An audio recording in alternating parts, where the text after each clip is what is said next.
Good afternoon, everybody, and welcome to our Planning Board meeting, Tuesday, July 7th, 4:30 PM. I'll call the meeting to order. Do we have any declaration of conflicts today? Seeing none, can I have an approval of the agenda from Tuesday, July the 7th? Moved by Paul. Okay. All those in favor? Sen is online. Are you in favor, Sen? In favor, Madam Chair. Great, thank you. Adoption of the minutes from June the 2nd. Okay, and seconded by Counselor McCabe, okay. Business arising from the minutes. No business arising from the minutes? Okay, and that was Bobby that moved the minutes. Yeah, and seconded by Counselor McCabe, sorry. All right, we can move right on to our reports. Our first one is 180 Kent Street, PID 342626, and it is a variance application. Over to you, Stephanie.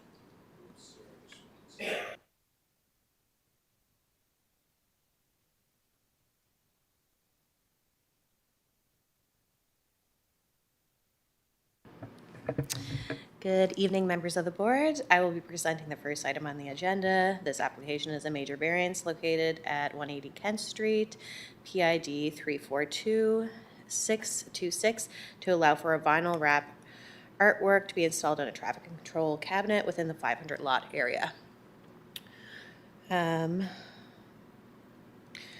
traffic control cabinet is located on the corner of Kent Street and Prince Street. And the artwork, like I said, will be installed temporarily on the traffic control box. The proposed artwork can be seen on the slide above, and it was created by Sophia Romero on June 17, 2026. A total of 18 letters were circulated to surrounding properties advising of the application and requesting comments and feedback. No responses were received. Through the analysis, staff concluded the proposal had limited impacts on the surrounding parcels or traffic visibility, and it would add to the vibrancy of downtown if it was to be approved.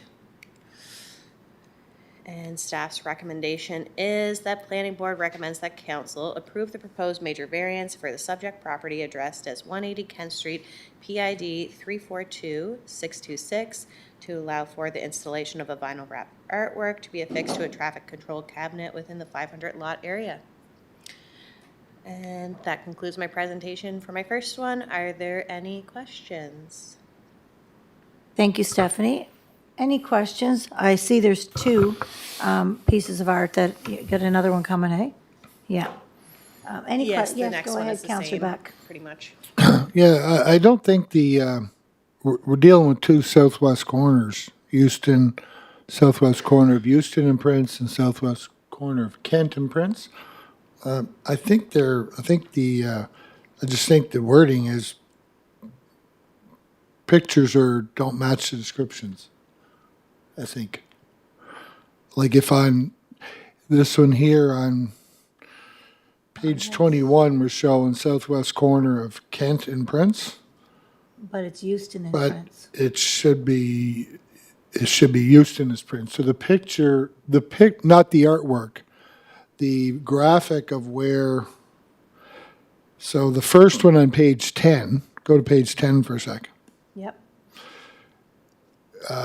It says the southwest corner of Kent and Prince. But if you go to the picture, that's showing the southwest corner of Houston and Prince. Do you know what I mean? It's Yeah, just, I know. It's just got them. It's got the wrong picture with the wrong report. That's Yep. all. Yeah. So if you look on page 10, look at the first paragraph. Cabinet located at the southwest corner of Kent Street and Prince Street. And then if you go to page 12, the picture shows southwest corner of Houston and Prince. Yeah. It's just putting the right aerial photograph with the right report, that's all.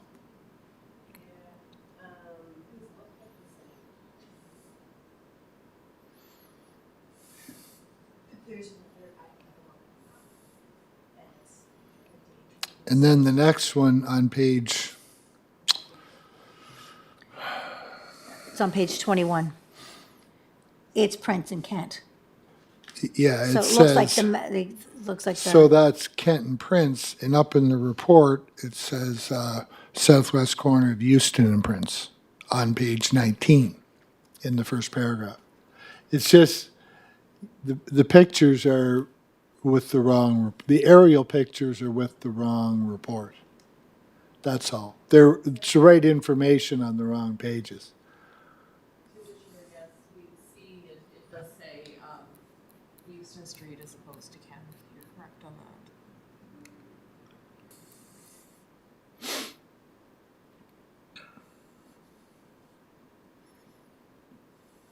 Is it supposed to be on Kent? It's supposed to be on, it's supposed to be on Kent, and I think the images are just mixed up for the next one.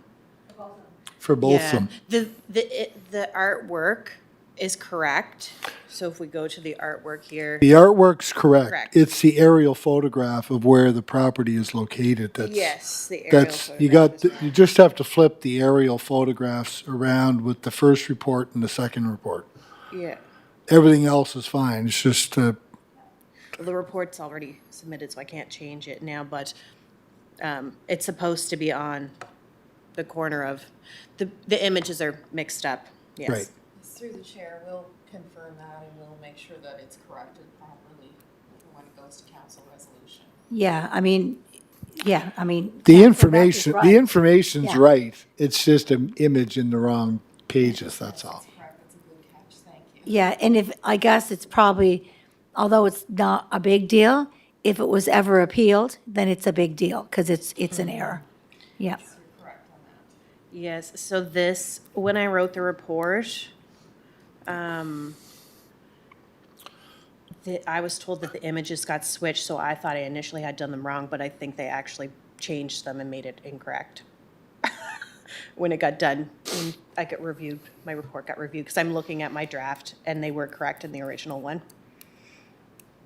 So when it got to management, they mixed them up, I'm thinking, because this is the original report. It's not a big deal. It's just, the information is there. It's just, we just have to get it on the right pages, that's all. Yes, your worship, that's our. so we, Madam Chair, yeah, we can, you'll have that We'll correct that. for when it goes to council. Relevant how it happened, but we will. Exactly, it's absolutely irrelevant how it happened, yep. Okay, so staff are recommending we move this on to council for approval. Does anyone else have any questions on the report, the artwork, or anything? No? Anyone want to put a resolution on the floor? Okay, moved by Paul, seconded by Councillor McCabe. I know everybody's, yeah, to support staff's recommendation. All those in favor? Okay, In favor. great, thanks. All right, thank you for that. Okay, Stephanie, we can move on to your next report. Go ahead.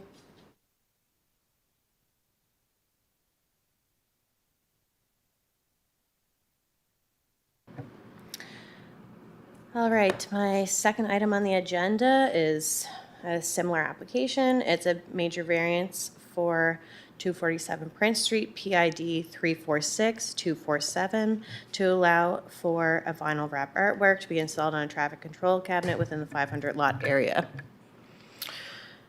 The traffic control cabinet is located at the corner of, I'm just going to double check this just in case. Houston and Prince. The image up there is incorrect. And the proposed artwork can be seen in the slide above. A little bit different than the other one. On June 17th, a total of 31 letters were circulated to surrounding properties advising of the application and requesting comments and feedback. No responses were received. Staff analysis of the proposal concluded that there were limited to no impacts on the surrounding parcels or traffic visibility, and that it will add to the vibrancy of downtown.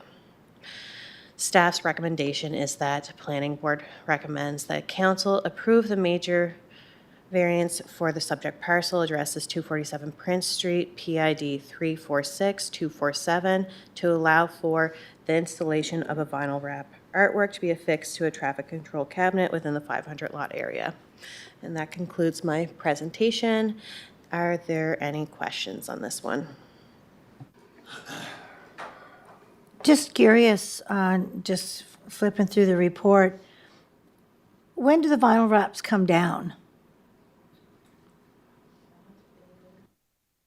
Through the chair, I am not quite sure. They are only on there temporarily. Just give me one moment and see if I can access this.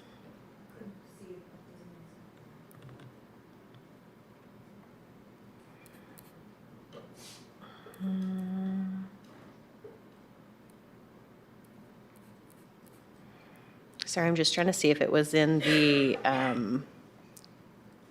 during the approval of the arts advisory report. They don't state the exact amount of time. It just says the next couple of months.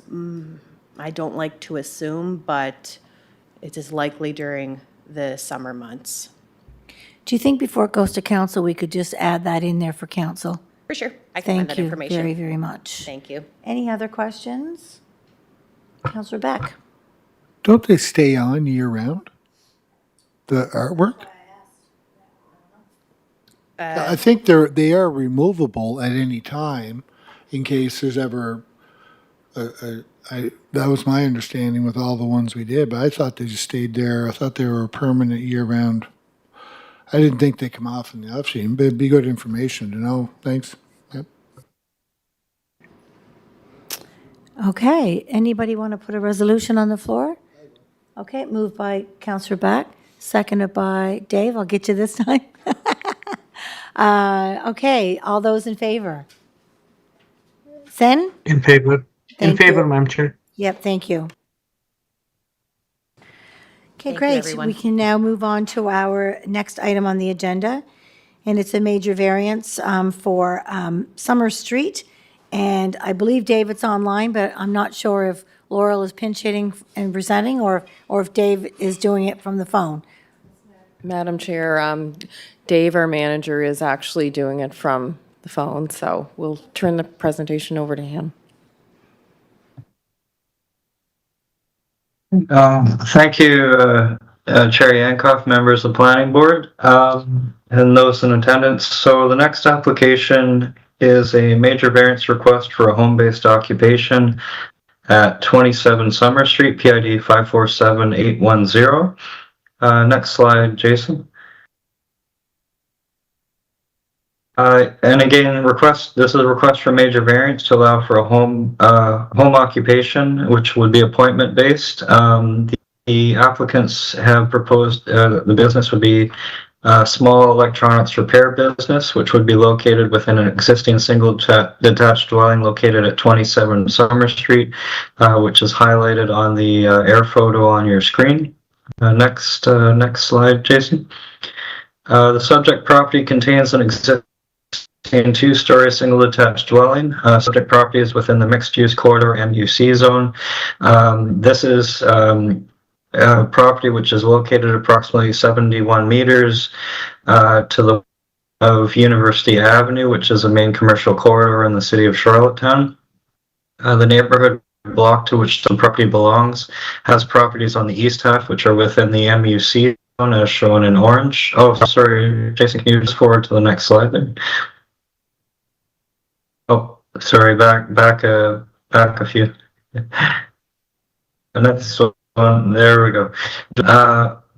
So again, the neighborhood block, the east side of the block is predominantly in the MUC zone, while the west half is predominantly zoned as R2 with residential properties. The clip of the air photo shows the east half of the block containing the subject property as highlighted in orange. So those are all properties in the mixed-use corridor zone. The subject property is noted as directly abutting commercial properties which contain commercial uses that front onto University Avenue to the east. Next slide, Jason.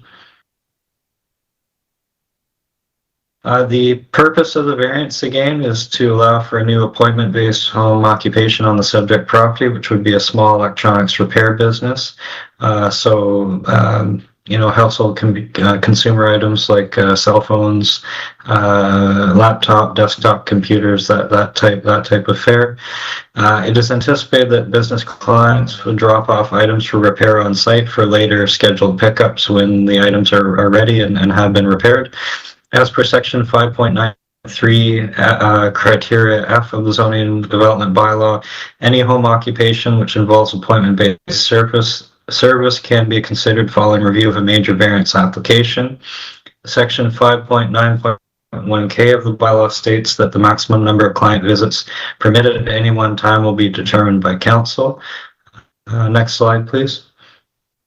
In terms of our planning evaluation, it is noted that while the proposed business has potential to marginally increase traffic counts along Summer Street, where street parking is already limited, the existing single detached dwelling contains a long drive aisle along the east side of the dwelling that would be sufficient to accommodate several parking spaces in tandem based on the dimension requirements for parking in the zoning bylaw. It's also noted that based on the existing attributes of the site, the property could easily accommodate anticipated parking demands, and if council limits the maximum number of daily and weekly client visits, this would further serve to mitigate any off-site impacts from the establishment of home occupation use where appointments are concerned at this location. Just to go further on our planning analysis, positives regarding the application: the proposed home occupation would create a new economic opportunity for the existing homeowner and provide a new service to the wider community. The property again is noted as being within a mixed use zone, MUC zone, and is adjacent to existing established commercial development along the University Avenue corridor, which is to the east of the property. Neutral comment is that the home occupation would require submission of a development permit to the city to confirm the change of use, and that's provided that the major variance is actually approved. Shortcoming here is that the proposed home occupation is not otherwise allowed as of right due to the appointment-based nature and may cause limited traffic increases within the local road network on Summer Street. Next slide. With regard to public consultation, in accordance with section 3.9 of the zoning bylaw, on June 23rd, 2026, notice of the major variance for 27 Summer Street was circulated to 28 property owners within 100 meters of the subject property to request written comments on the proposed variance, and no written responses were received in response to that circulation letter. Next slide. And that brings us to the end of the presentation. So our recommendation is that the Planning and Heritage Department encourages Planning Board to recommend to Council that the following major variance for property addressed as 27 Summer Street, PID 547810, be approved. And that is to allow for an appointment-based home occupation in the form of a small electronics repair business, and to request that Council establish the approved number of clients permitted to visit per day, the maximum number of business-based visits per week, and to also establish the required on-site parking for the proposed home occupation. So that is a summary of the request, our recommendation to the board, and I'll turn it back to the chair for any question and answer. Thank you. Thanks, David. Any questions?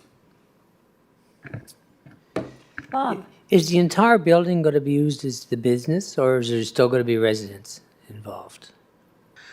I gather from the report that it would be a small home-based business located in their home if it's called a home occupation business, but I'll ask Dave to confirm that. Oh, great question. Dave?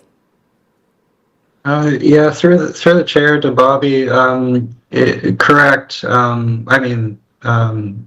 The owner would still live on site in the home. The primary use of the dwelling would still be as a dwelling, and there'd only be a limited portion of the house which is permitted to have the home occupation. There is a square footage limit in the bylaw, and don't quote me here, but I think it's the cap is in and around 500 square feet as a maximum. So there is a limitation to how much of the dwelling they can use for the home occupation use, but the principal use of the building would still be as a single detached dwelling, to answer the question. Thank you. Thanks, Bob. And I guess we're back to that quirky part where the council has to approve the number of clients permitted to visit and the required on-site parking for proposed home occupation. Is that correct, Dave? That is correct, Chair Yankoff, yep. Okay. And again, I'll just to dovetail with that, I'll say like planning board is free to make its own suggestion here, and I know that's happened before with these applications, but you're not compelled to. Planning staff haven't offered a suggestion because the bylaw, the way it's worded, it directs the council or the, the group to come up with what that ideal number should be. Did the applicant indicate what he might like? Because that might make it simpler. Go ahead, Counselor Beck. I'll let Dave answer the question first. Yeah, through the chair, they didn't offer any suggestion. I think they were unsure whether this would even be approved because they've never engaged in this process before. They're a little, a little unsure about where this might go because they've never asked the question before. But I would assume that they'd likely have no more than half a dozen clients per day. That would probably be pushing it for them based on the general scope of what they indicated they're looking to do. It would really be like a neighborhood use where they're only taking a few clients at a time. They're doing what they need to do, and they'll fix the items in time. Clients will come back within a day or two to pick them up when they're ready.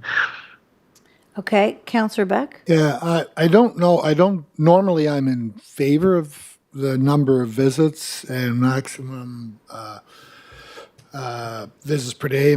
If you think back, a couple of recent ones that we had, we approved a massage therapist, I think on the street a while ago. We designated the number of parking spots, one car at a time, X number of visits per day, X number of visits per week. We had the hairstyling operation, which are a little more time-bound and more specific in nature. It's a little different. It's a little hard to say, well, you can only drop off 6 units a day or something. So I don't know whether this one here fits, but I think one thing we could say is that there's no more than one visit at a time. Like, they do have parking along the side, but instead of saying, a whole bunch of cars come in and jam up the street at any given time, which could or could not happen, and it would be momentary, but maybe just sort of keep in mind that it's one visit at a time. And really, if they have 12 visits a day, it's usually just dropping off and picking it up. It's not like going in, sitting there for an hour and having a bunch of people coming in. But I don't know, normally I'm in favor of this and I support this prescribing the number of visits, but I don't know whether it's applicable in this case. So other than saying, let's just keep the traffic free, keep it moving, and no more than one vehicle at a time. And I don't even know whether that is doable, but And the issue, Counselor Beck, is that the way the bylaw is written currently in our zoning bylaw, that's what council has to do. That's the way it's written in the bylaw. okay, well, if that's the case, then let's go back and try to get them to come up with a number that they think would be feasible or workable. And they have to work within those. If that's what we have to work within, that's what we have to work within. If we have no options but to do that, if this is what we're bound to do, then we do what we're bound to do. But let's try and maybe ascertain what is a reasonable number. What do they think is a reasonable number for them? I don't know what their business case is. Yeah. no and- idea. and excellent point. Counselor Counselor McCabe? I was just piggybacking on that exact thought. I don't know if you could say appointment based, like he has to have it coordinated that way so that there's not everybody coming at 8 o'clock in the morning, but they're not going to sit and wait. They're going to drop off their device and get in their car and go. So, yeah, how do you put that number on? And maybe he could give us a idea of what he was thinking. Dave, is there any flexibility in the way the wording is in the bylaw on council's the expectation of council to approve number of clients permitted to visit per day, maximum number of business visits, you know, because we're getting into, as you heard probably in the discussion, you know, this doesn't really seem like an appointment-based type of a business, or is it? I'll ask if you have any additional information before I turn it over to Paul for a question. Yeah, through the chair, Deputy Mayor Yankoff, this is in a different situation, different than in the massage therapist, different than a hairstylist or otherwise, in that, you know, you don't have clients coming, they're staying for an hour or two for their appointment and then leaving. It's really folks just come in for 5-10 minutes to drop off their item, describe what's going on, and then they leave. And then the operator calls them back for a pickup time when it's ready and been repaired, right? So this is a case where the operator could do a much higher volume because they don't have people on site for as long in terms of individual appointments, potentially. But I'll just say that the bylaw is not really clear on council, their level or extent of discretion here. Like, it's really that they just set how many clients the operator can have per day, essentially. So maybe this is a case because of the nature of it, you could set a higher limit because you don't have people coming and staying for extended periods of time. But in the same breath, you don't want to set that number too high. What we can do is that I can consult with the applicant in between now and council next Tuesday to get them to give us a better idea, and then we can go from there. But at the end of the day, it's up to council to make that call, right? But we can circle back to the applicant. We have time in hand. We have a week right now that we can certainly get that answer or get the direction from them, and then just see what council has to say on it, right? So as Councillor Beck had asked, then can we expand on that and go with a suggestion for council, like Councillor Beck outlined, that, you know, maybe we don't put a number of visits per day, but we say it's one at a time, like he had said, like, or does it have to be an established amount of days? Or yeah, I know. Yeah, I don't even know. I'll just say, planning board, you're free. I don't think what Councillor Beck suggested is out of line at all with the intent of the regulations, and planning board could certainly say that you know, the notwithstanding the number of client visits to be set by council, that the operator can only have one person or one appointment at one time, right? That they don't have like 5 people waiting in the waiting room, so to speak, right? So that you limit the number of cars that will be coming on site or coming to the site at any given time, right? So I think the nature of this business, the majority of the time is going to be spent repairing. It's not a service. It's a service, but they're not a lot of front-facing service. They're going to be spending the majority of their time. The time that people are going to be coming to visit is to pick up and drop off. So that's transactional. It's in and out. It's quick.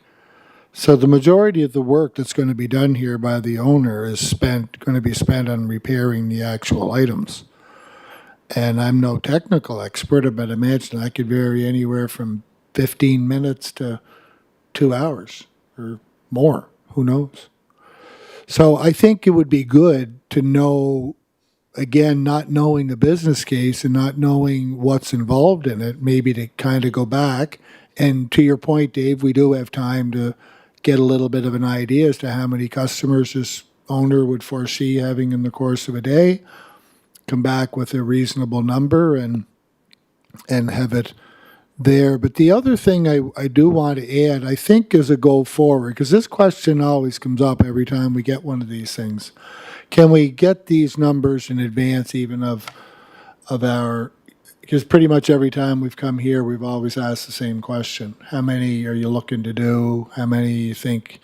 And I know that was particular with the hair salon and with the massage therapist, first of all. So maybe if we could front load some of that stuff in the future, it's just a general form of practice that we have those discussions with the applicants, and then that comes here at our table, so we have a better idea, kind of like we're talking here today and in the other instances, and then that would avoid us having the repeat conversation at future applications of this nature. Just a thought. Thanks. Paul, I believe you had a question?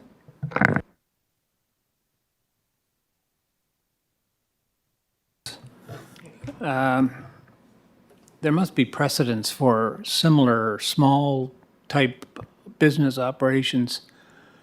And we could be guided by that. The other factor is that it's virtually impossible to police or monitor. So I think regardless of whatever we come up with, it's going to be hopefully the business owner is going to be responsible and keep some restrictions in place. But would there not be some precedents that we could look to, similar type small business operations?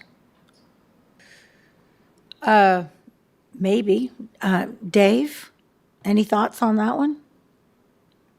Yeah, through the chair to Paul, at least in my time, which is coming up on 3 years now, I don't remember that we had a request for variance for an appointment-based home business that was quite like this, like what was alluded to before. We did a hairdresser, we did an RMT, massage therapist, which are different because you have one client at a time. They come for an hour, hour and a half, whatever the case may be. Then they leave, next client. So it's very discreet in terms of timing. You can kind of figure out pretty clearly how many clients you could possibly accommodate within a given day, and that would give you your upper limit, your number. But here, it's as Councillor Beck alluded to, people, it's very transactional. People drop something off, and that only takes 2 minutes. They explain what's going on, and then they leave it at that, and maybe there's further conversation in the background over email or telephone between the client and the operator about what the issue is with their device. But most of the work is in the background without a client being there, right? That's the difference and I can't remember dealing with a home occupation request that was like that, where the appointment didn't include the client being there for the duration of the appointment, if that makes any sense. Whereas here, the client drops their device off and the appointment is the device, but that's without anyone actually being there, the actual work, right? I can't remember another one that we, at least in my time, that we can look to as a precedent, unfortunately. But we'll get I'll circle back to the applicant after tonight to ask the question, and a good question from Councillor Beck. We probably should have done that ahead. That's my failure for not doing that, but we can get that information so council can make an informed decision. But I think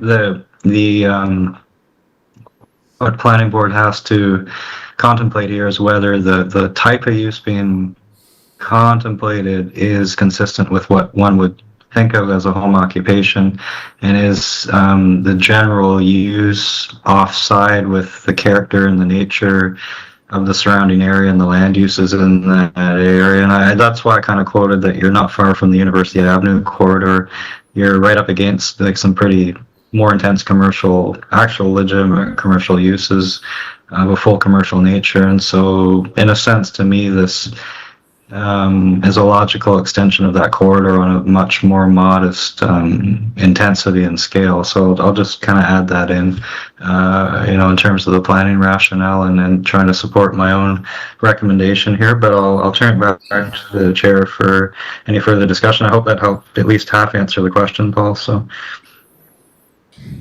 Thanks, Dave, and I certainly don't have any disagreement really with your report, but I did get thinking about the definition in our zoning bylaw for an appointment-based home occupation, and it makes me pause and say, was this the intent of the bylaw to have these types of businesses that are really not appointment-based occupations was this the intent of the bylaw? When we think about the examples we've seen over the years, when we think about appointment-based home occupation businesses, I don't know, is this really the intent of the bylaw?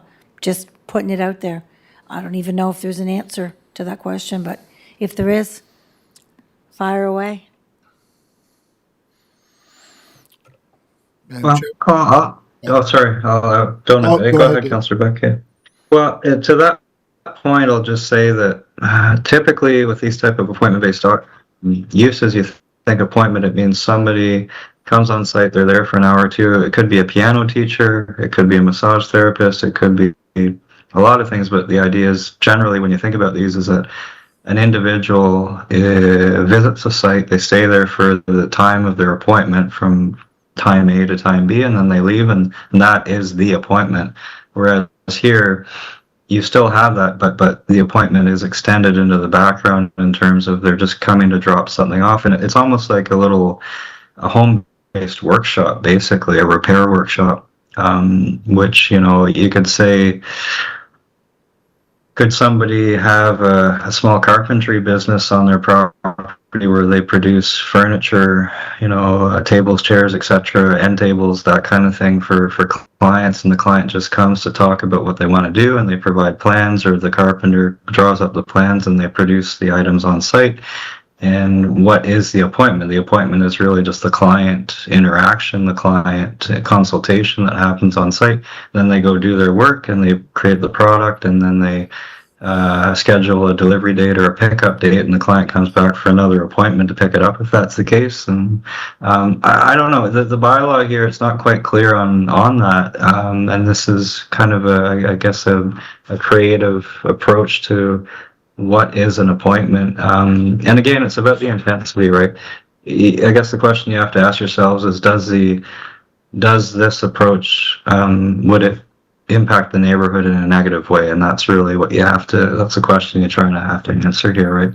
Is even though it's not like a piano teacher, RMT, hairstylist, like where someone comes and they stay for the duration of the appointment, then they leave and the appointment's over, does this mean that the use creates a negative impact? I guess that's the question that you really have to try and answer here in terms of whether you can support it or not, right? I'll just leave it at that. Councillor Beck, and then Bob. Yeah, I think for me, the answer to that question is it doesn't. And I don't think it is, I don't think the application is inconsistent with, it's not straightforward and clear cut like a lot of other ones are, but I think it does potentially allow for, to fit the criteria. But it's like any policy. Policies are great until they don't fit when we're trying to address something that makes sense and fits with an area, as this particular one. And then the wording in a bylaw or the way a bylaw is structured kind of gets in the way a little bit. But I think this is consistent with what we're looking for in our new official planning, and where there's elements of looking to incorporate a little bit of mix in small home-based small businesses in different parts of the area, and kind of providing a little more service. I don't think I'm out of line in saying that. Am I, Madam Chair? I mean, that's in part of our official plan adoption and in the draft zoning and development bylaw, where we're encouraging mixed use in various parts of the city. Yeah, and I know that the official plan supersedes the bylaw, because the bylaw is still just in draft form. Draft form. I think at the end of the I hope we day, clean this up in our zoning by, the new draft. I hope we have cleaned this up.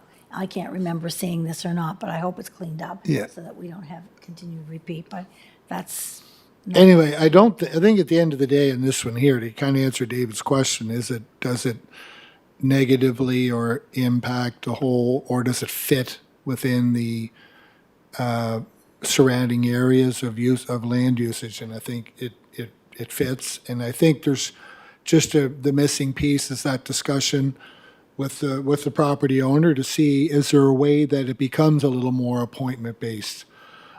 Maybe there are some avenues that it could become appointment-based to fit more of what our policy, the way our policy is outlined. So I would be supportive and I would be willing to move its recommendation or approve staff's recommendation at this point.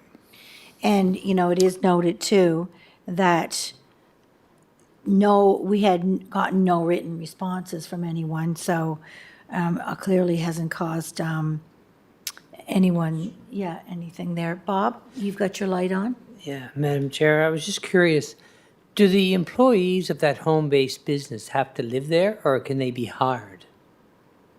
I don't think they can have employees, can they? I think the whole idea is it's, the homeowner is the Is the only, owner and is that right? I see Laurel's got her light on. Can I let her take this one, Dave? Yeah, that's fine by me if Laura wants to jump in here. Traditionally, Madam Chair, through the chair, the bylaw did allow for one employee for a home-based business or two part-time. There you go. You got your answer. Okay, Counselor Beck. Just one, going back to Paul's question about precedence, Rawlton Avenue doesn't fall into the similar type thing. Remember we had used to be a heating exchange place and then it became, what did we switch it to, a car servicing? Yeah, that was detail? a, that was a But that's legal- that's not a home-based occupation. No, That was it was more, legal. It was that was legal legal non- non-conforming usage. and then the argument was that the use was no longer the same use. Right. Yeah, yeah, different, yeah, very. But we didn't put any there was no, that was just a business that was allowed to operate free-flowing and Yeah. with no visits or any, so that didn't, Yeah. that's not, I No. was just trying to see if there might have been something that might have been similar, but that's really not the same. Okay, thanks. All right, folks, what do you want to do? Counselor Beck had suggested, and Dave had agreed that he would get back to the owner and see if the owner had any idea of how many appointments a day, so that when it does go to council, because it is council that's going to have to set those those two pieces of extra information, the approval, the number of permitted visits per day, and the maximum number of business-based visits per week, and the required on-site parking for the proposed home occupation. So we could accept staff's recommendation based on getting, council getting that additional information next week, if you want. That could be an option, but I'll leave it up to you folks. I would so move that. Okay, moved by Paul, seconded by Bob. So any questions on that? That's okay, doesn't matter. Did you think you moved it? I moved that. Oh. Okay, moved by Counselor Beck, seconded by Paul then. Yeah, okay. Okay, all those in favor? Okay. Sen? In favor. Okay, great. Thanks for that. All right, moving on to our next application. Carriage Brook Lane, is it? Major variance, that's over to you, David. Is it Carriage or Carrig? Carrig, oh, Uh, neat, okay, Carrick, I believe, yeah. okay. Oh, neat, like, ooh, okay. Dave, over to you.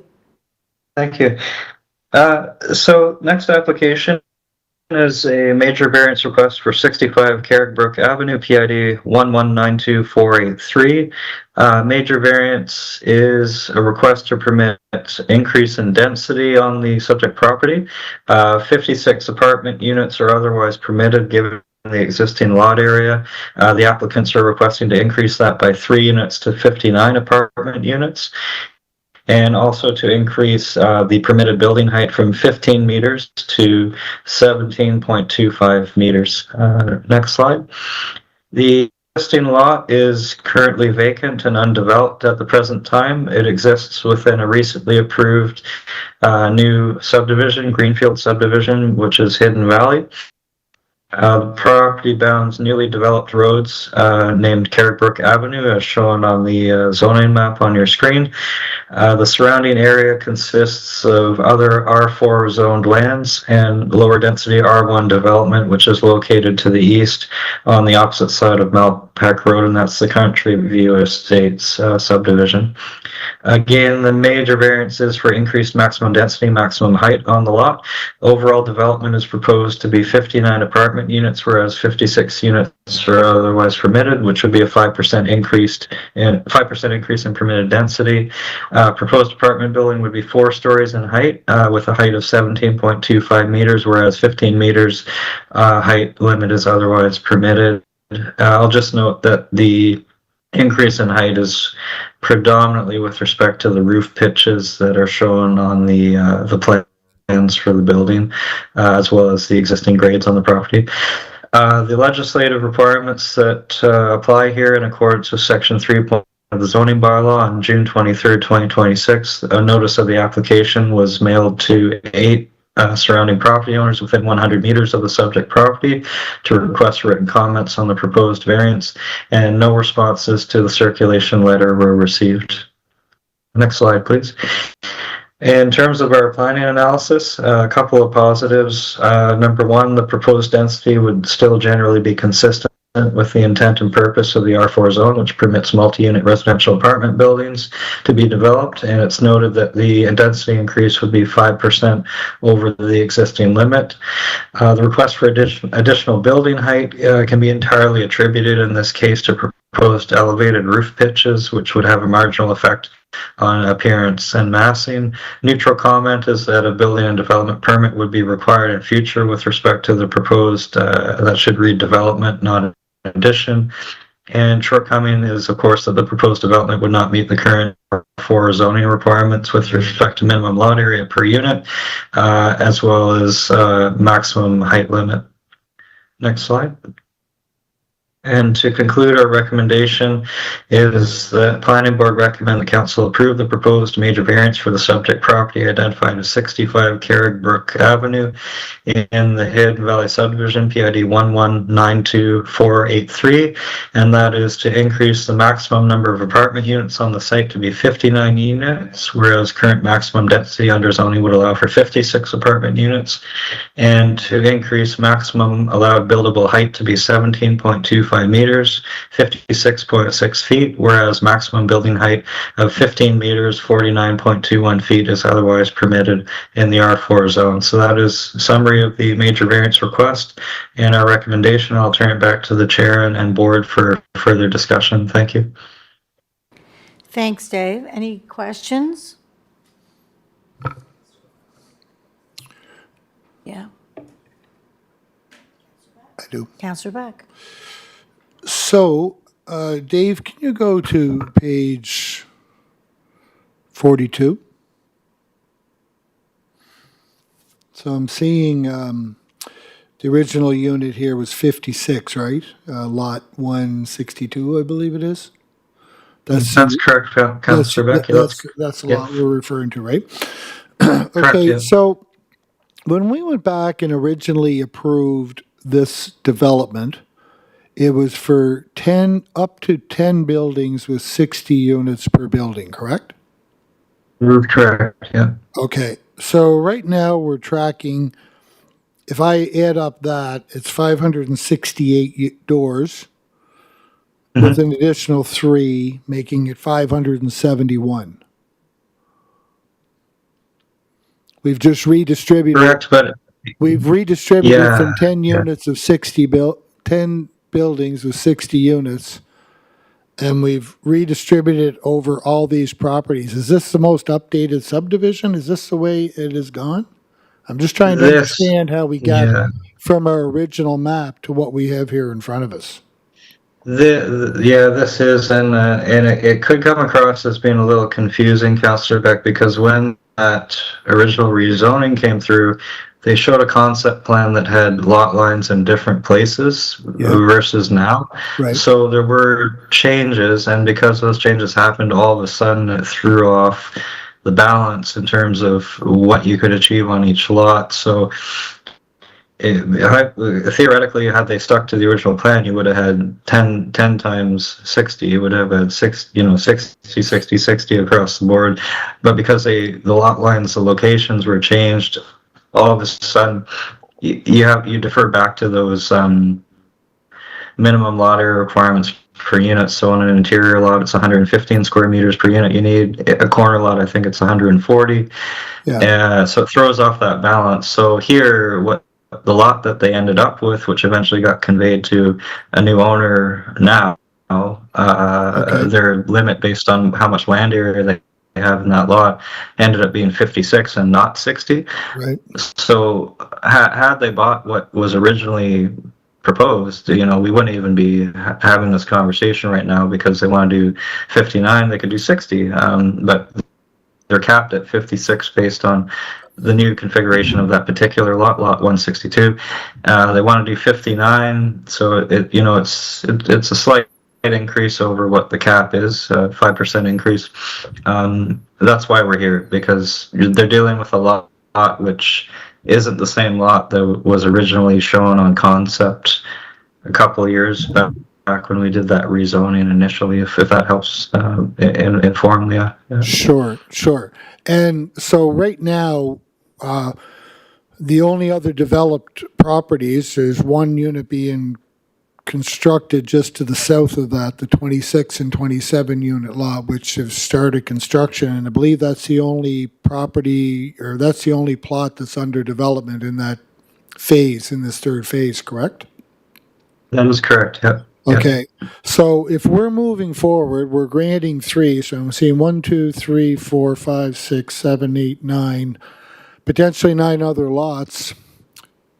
If we have all those 9 other lots coming saying, can we squeeze 4 more units here, 8 more units here, 6 more units here, we're creeping up. We're now at 571 of 600 approved.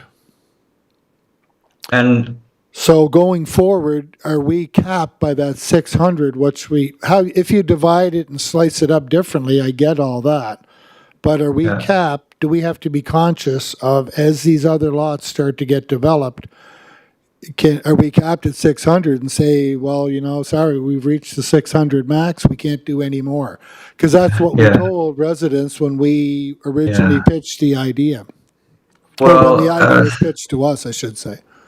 Yeah, through the chair, Councillor, it's a very good question, and I'm very sensitive to it, because what was originally put forward, it's like, this is the plan, this is the master plan. 600 aggregate across all these lots is what you'll come to expect. As far as I'm aware, we're not bound by that number. But it's what was generally proposed in concept as to justify the rezoning in the first place. And I think what we need to do, because this is only, I would say, the second third of multiple lots which are now being proposed to be developed, like one's being constructed right now as we speak. I just drove by today and they've got a couple of stories up. Already there's a crane there and all that business. I think as we move forward, it's almost like that first in, first out idea, where like the first ones in sometimes get the most benefit, like the early adopters, right? So I think as we get further along and as more of these lots come online, we have to see what happens, and we have to see maybe the next several lots nobody requests a variance and they're just going to build within what they have, right? And then it's not an issue. But if we get more variances, I think what we will do is we'll basically be keeping a tally as this matures and as more of the lots come online for potential building permits. We'll have to look back in time and be like, okay, the original idea was that there'd only be 600 total among this entire swath of land, and we're halfway there, 3/4 there now. I'm thinking, a year or two from now or more, we have to be conscious, and this has to be reflected in our future planning reports if more variances come in. We've already approved, this is how much we've already approved, this is how many lots are left, which haven't been tapped yet, so to speak. And we'll have to kind of gauge it, and our recommendations will have to be conscious of that, if that makes sense. Right now, we're still very early days. Again, this is only a 5% increase.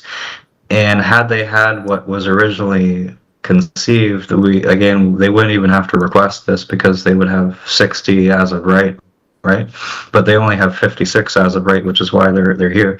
I think to answer the question, like staff will keep tabs on this. We'll have to legitimize any future recommendations or try to justify them, right? So, And I'd be conscious of, because I want to live up to what we said to the residents, particularly on the other side of Malpac Road and to the west, whatever that is, in Phase 2, who, came express concern. So thank you for keeping tabs on that, and I think we'll have to keep that in mind as a board, well, assuming we're here. But whatever the board composition is, we'll have to be careful of that on a go-forward basis. Thanks. yeah. You're welcome. Thank you, Counselor Beck. It's good you've been keeping track of that. Any other questions? So we see staff's recommendation. Does anyone want to put a recommendation on the floor? Yes, Paul? You're going to accept staff's recommendation? Okay, perfect. Anyone want to second that? Counselor Beck? Okay, all those in favor? Sen? In favor. Great, thank you for that. And we can move on to our next application, Patterson Drive, and that's over to you, Dave, again.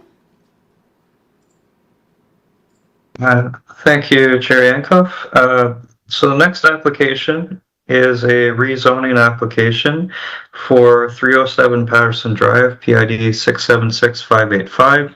It's a request to rezone the subject property from the R2 to the C1 zone. The intent is to harmonize existing zoning among abutting parcels of land which are under the same PID number.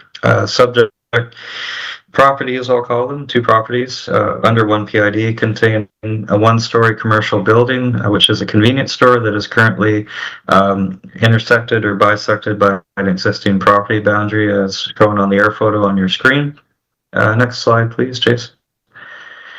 The subject property is an interior residential lot, which is developed again with a portion of an existing one-story commercial building, which is a convenience store.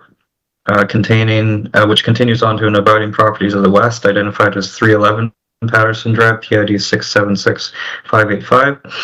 The property is bounded to the east by property which is also in the R2 zone, which is shown in yellow on the zoning map.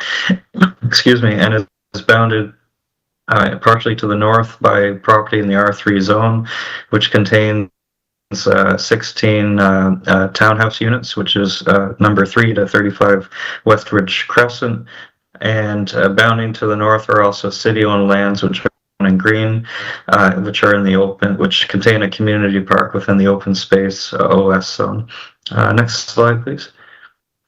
Again, the requested rezoning is intended to harmonize the zoning across both parcels, which contain an existing commercial building convenience store use within the C1 zone. And this is to ensure that the permissions are consistent across the common site, which link into an historical pattern of what I would call neighborhood scale commercial use for the properties. Next slide.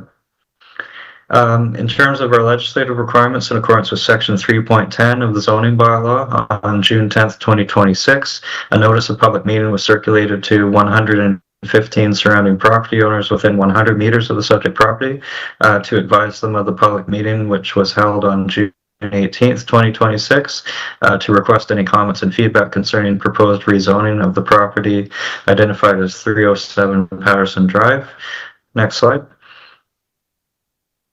As per Section 3.10.3 of the Zoning and Development Bylaw, before rezoning any parcel of land, council shall conduct a public meeting to receive the views and opinions of the public and the applicant. In response to the 100-meter circulation letter, the city did not receive any responses to the letter, either in support or in opposition to the application. And at the public meeting that was held June 18th, there were no members of the public who came to speak at the meeting either for or against the application. Next slide.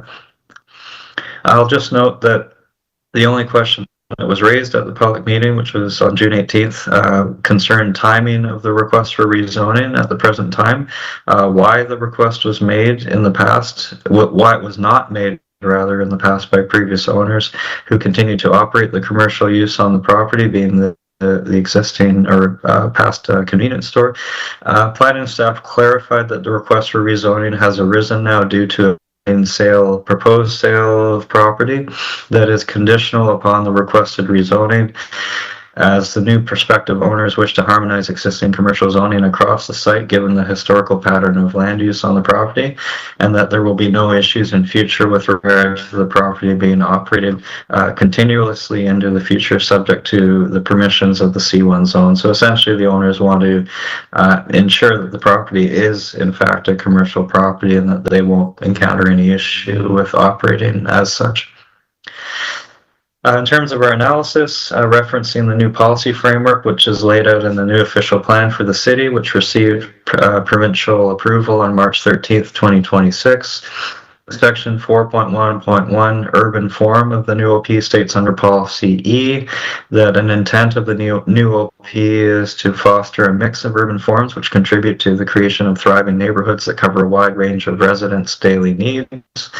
The proposed rezoning of the portion of the existing site from R2 to C1 would harmonize existing zoning to reflect the historical pattern of commercial use on the property, and it would be consistent with the intent and purpose of Section 4.1.1 of the new official plan, whereby the rezoning would solidify the existence of a long-standing neighborhood commercial site within an established residential area, and therefore secure a wider range of neighborhood-oriented non-residential use, being commercial use, into the future based on the permissions of the C1 zone. Next slide, please. Additionally, the subject property is also within the East Royalty Master Plan, ERMP area, whereby additional policies of that secondary plan also apply. The subject property and wider neighborhood along Patterson Drive are designated as a mature neighborhood within the East Royalty Master Plan, which is the secondary plan. With regard to policy statements under the RMP, 307 Patterson Drive exists within a mature neighborhood of a low-density residential character. While noted that no new immediate development or redevelopment is proposed to the rezoning, the lot size, which is 0.3 acres, and frontage, which is 36 meters, 118 feet, of the subject property are such that any future development or redevelopment through harmonized permissions of the C1 zone across the site would still ensure that the scale of potential commercial development in future that could be possible would still be consistent with the low density character of the existing surrounding residential neighborhood for what has historically been and will be an integrated neighborhood oriented commercial use. So I'm basically trying to say that the lot area will still dictate, a limitation to scale for anything in future. Next slide. So to conclude our recommendation, planning staff recommend that planning board recommend to council the following, and that is to approve the request to rezone the subject property identified as 307 Patterson Drive, PID 676585, for the low density residential R2 zone to the business office commercial C1 zone in order to harmonize the existing zoning for two abutting properties of land registered under the same PID number, being 311 and 307 Patterson Drive, containing an existing one-story commercial building convenience store currently bisected by an existing property boundary. And that is summary of the request and recommendation. I'll turn it to the chair for further discussion. Thank you. Thank you for your report, Dave. Any questions? Seeing none, does somebody want to support staff's recommendation? Moved by Councillor McCabe, seconded by Bob. Okay, any questions on the recommendation? Seeing none, all those in favor? Okay, Sen? In favor. Okay, thank you for that. So that is unanimous. Okay, moving on to our next application. I guess that's you again, Dave. And it is Towers Road and request for a rezone. So over to you again, Dave. Thank you, Chair Yankoff. So again, the next application is a request to rezone two properties actually, which both front onto Towers Road. These are unaddressed properties identified as PID 390534 and PID 1179670. The request is to rezone the two properties from the CDA, Comprehensive Development Area Zone, to the C3 zone. That's for the property to the west, which is PID 390534, the larger property shown on the air photo. And the combined in that request is a request to rezone the smaller property to the east from the CDA zone to the mixed use corridor MUC zone to facilitate future retail commercial development on both sites along different scales, which I'll get into. Next slide. The subject property that's to the west, the larger property identified as PID 390534, is a vacant interior lot, which is approximately 6.9 acres in area. It has 164 meters, 538 feet of frontage along Towers Road to the south. The parcel abuts the Confederation Trail to the west, which is the green strip shown on the zoning map. There are undeveloped lands which exist to the north and partially developed lands to the east, which contain row houses. Property, again, is proposed to be placed within the C3 zone, and this particular property, it's the intent of that rezoning request is to facilitate larger scale retail and commercial development. Next slide. The smaller site to the east, PID 1179670, is a vacant corner lot, approximately 0.8 acres, 0.32 hectares in size, 45 meters, 147 feet frontage to the south on Towers Road, and 70 meters, 230 feet frontage to the east along Mount Edward Road. The property abuts existing legal non-conforming commercial development to the north, which is the Mount Edward grocery store, which is in the R2S zone. The property also abuts Frida Lane to the west, which provides access into a more recent townhouse development further west. The property is proposed again to be placed within the MUC zone to facilitate a more neighborhood-oriented development, which would be in the form of a commercial plaza. Next slide, please. The requested rezoning across both parcels again is intended to develop both larger scale retail development, PID 390534, as well as smaller scale neighborhood commercial development, PID 1179670. Next slide. In terms of legislative requirements, in accordance with Section 3.10, amendments to the bylaw on rezonings of the Zoning and Development Bylaw, on June 10th, 2026, notice of a public meeting was circulated to 46 surrounding property owners within 100 meters of the subject property to advise them of the public meeting that was held actually on June 18th, 2026, requesting any comments and feedback concerning the proposed rezoning of the unaddressed properties identified as PID 390534 and PID 1179670, both having frontage on Towers Road. Next slide. In response to that circulation, the 100-meter circulation, the city did not receive any responses to the letter, either in support or opposition to the application. And at the meeting that was held June 18th, no members of the public came to speak at the meeting, either for or against the application. I'll just note that the only questions raised at the public meeting, and this would have been by members of council, was in relation to zoning history, local traffic, access concerns, as well as future development plans and flexibility under the proposed zoning. It was indicated in a combined manner by both planning staff and the applicant who was in attendance that the lands in question were originally zoned for residential use and were rezoned to the Comprehensive Development Area CDA zone in the recent past.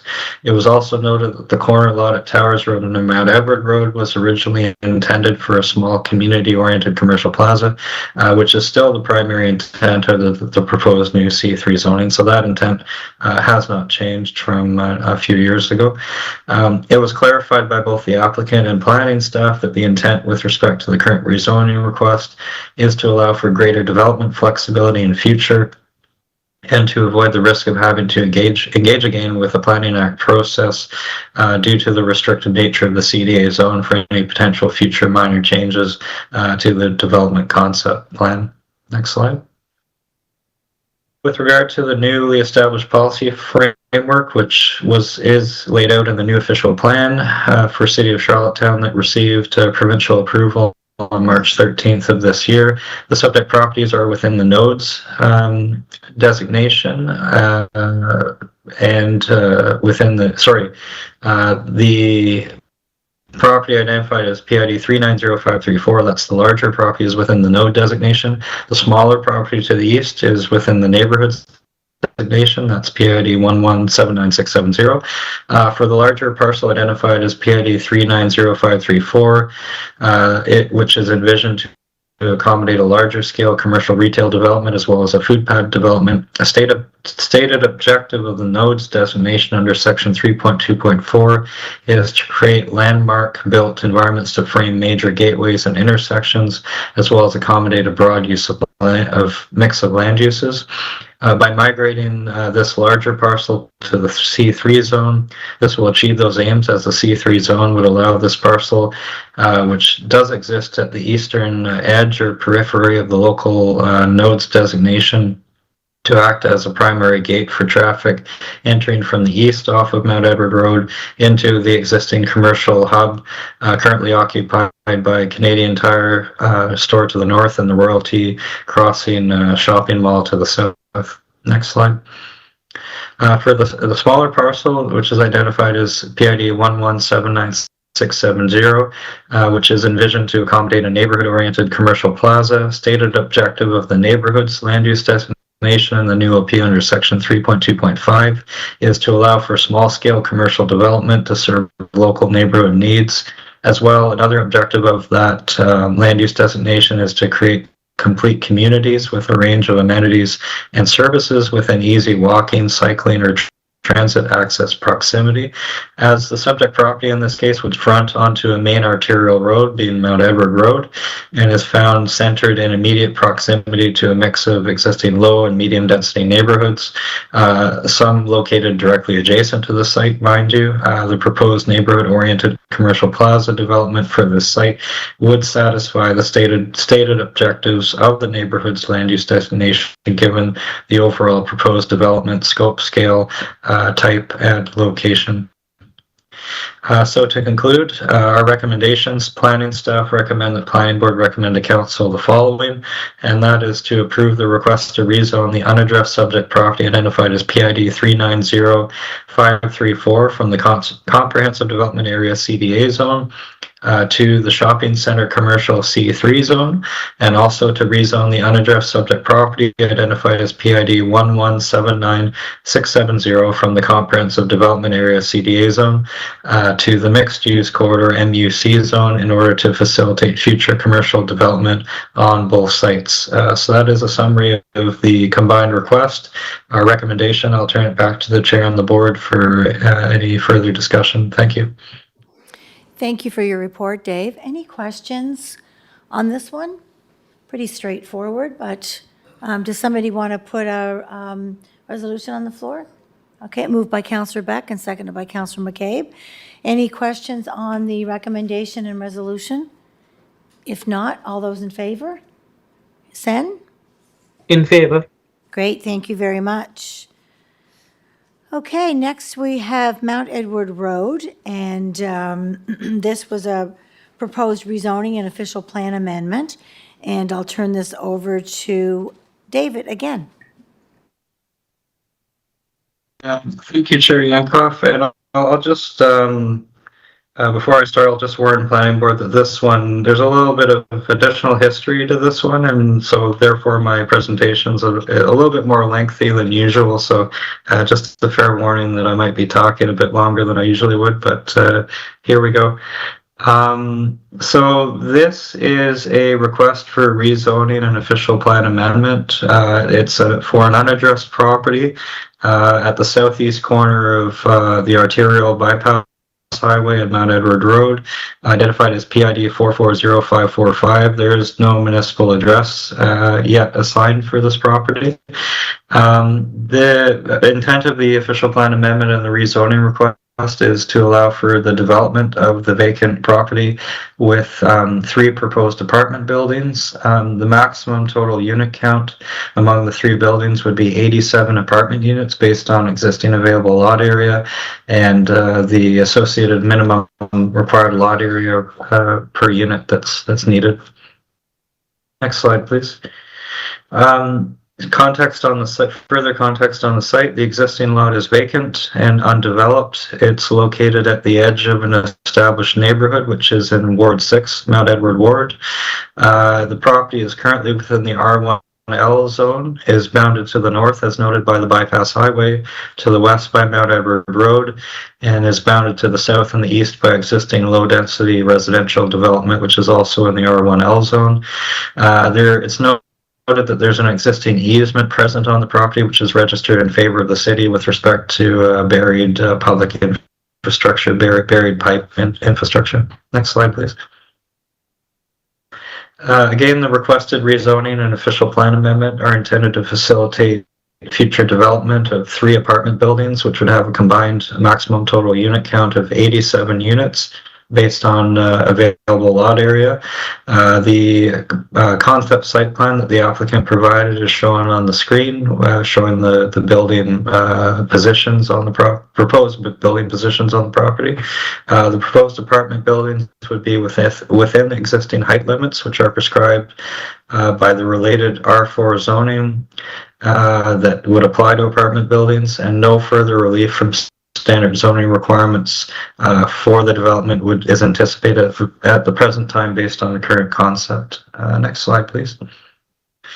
With regard to legislative requirements for public notification in accordance with section 3.10, amendments to the bylaw and rezonings of the zoning and development bylaw on February 6, 2026, notice of public meeting circulated to 32 surrounding property owners within 100 meters of the subject property to advise them of the public meeting that was held on February 19th, 2026, to request any comments and feedback concerning the proposed rezoning and official plan amendment concerning the unaddressed subject property identified as Mount Edward Road, PID 440545. Next slide, please. In response to that, the 100-meter circulation letter, the city received 27 responses to the circulation. All 27 were in opposition to the application. The public meeting that was held February 19th, 2026, at that meeting, several members of the public did attend and speak at the public meeting, all expressing opposition to the application. Next slide, please.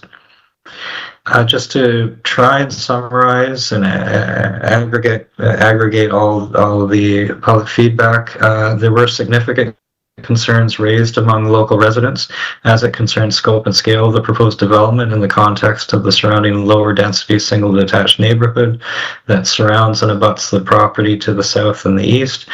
As well, significant concerns were raised around how 87 new apartment units on the site would impact traffic volumes and traffic flows.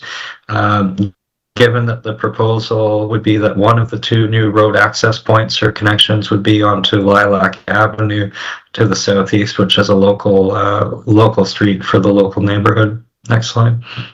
Again, to just further to that, significant concerns were raised among local residents as it concerns scope and scale of the development in the context of the surrounding lower density single detached neighborhood that surrounds the property to the east and the south. As well, significant concerns were raised about the how the site would impact traffic volumes, given the proposal that one of the 2 new access points would be on Lilac Avenue to the southeast, which is a local residential street which interconnects with local streets of Camwell Avenue and Fern Garden Drive.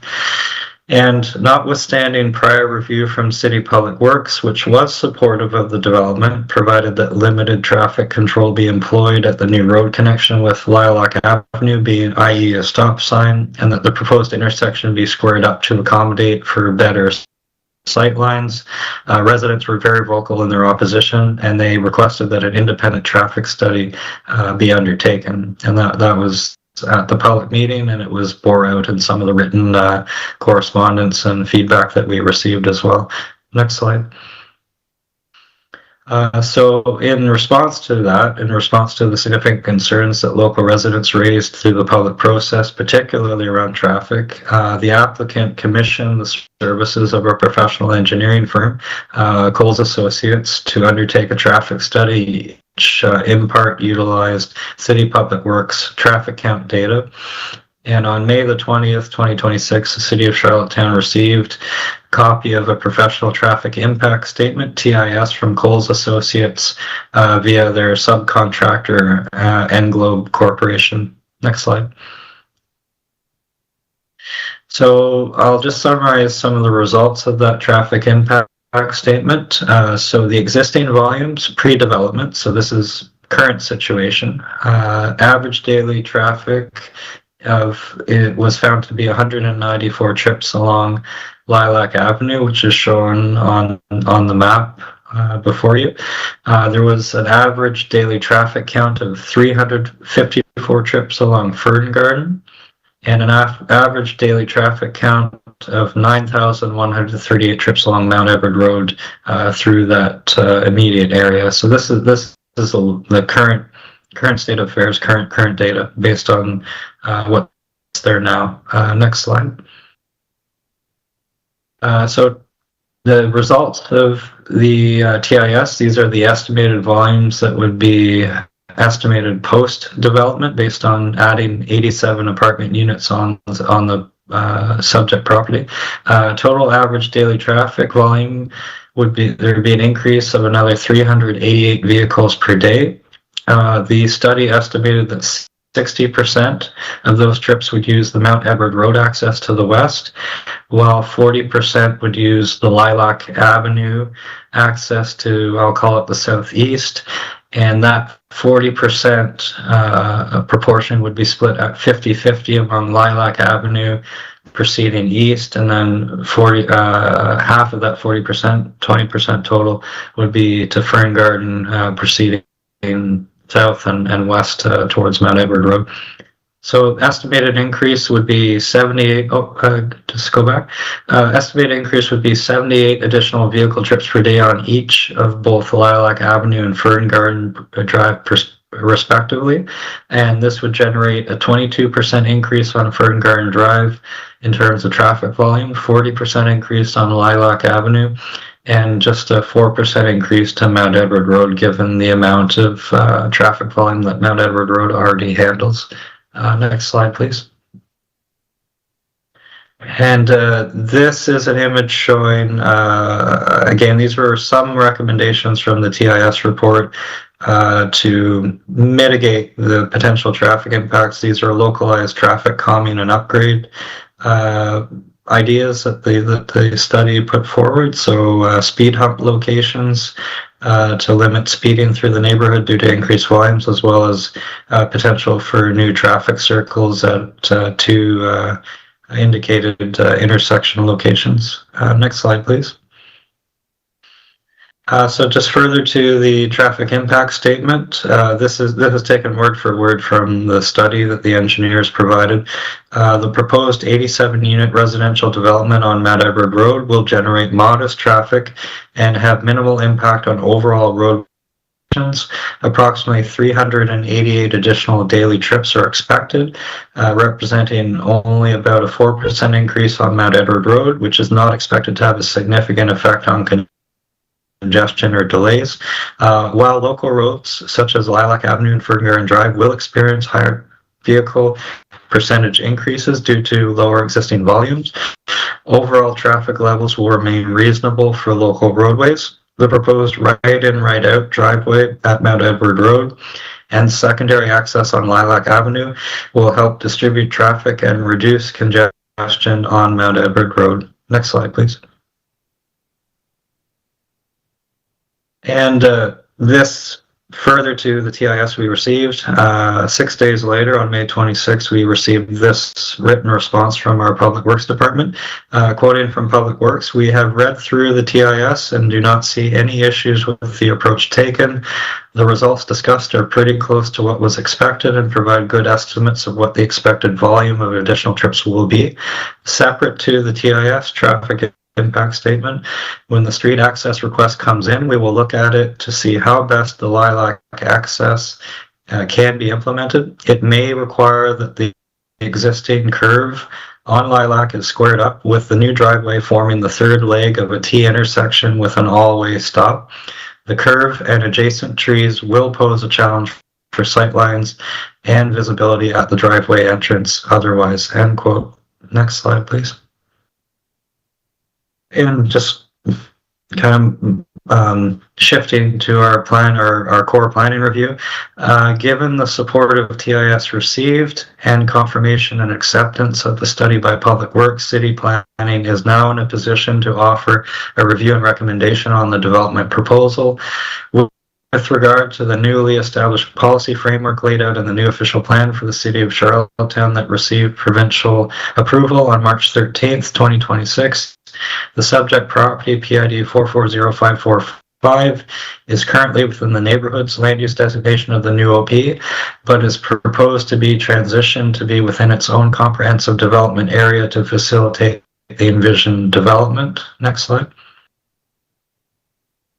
As the implementing regulations of the new official plan are not yet in place at this point in time through the related new zoning bylaw, the stated request is to change the existing zoning from the single detached residential R1L zone to the comprehensive development area CDA zone, whereby council may approve any uses or mix of uses permitted in any zone of the current zoning bylaw for the subject property.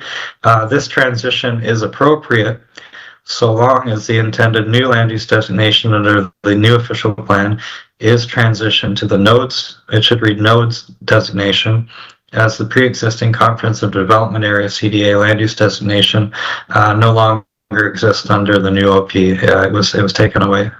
Next slide, please.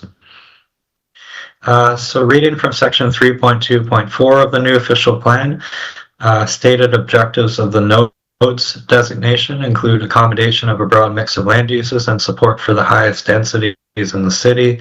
This would be the appropriate designation to migrate the subject lands to in order to lend policy support to the proposed development that is intended to be implemented through the CDA zone regulations of the existing zoning and development bylaw.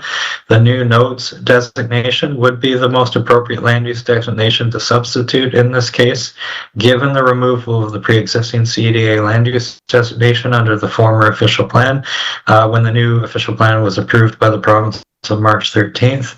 Migrating the subject lands to the nodes designation would also be a logical extension of lands which are found to the west on the opposite side of Mount Edward Road, which are within the nodes designation as well, now currently under the new official plan, and that would be the St. Martha's Court lands, which I'm referring to. Next slide.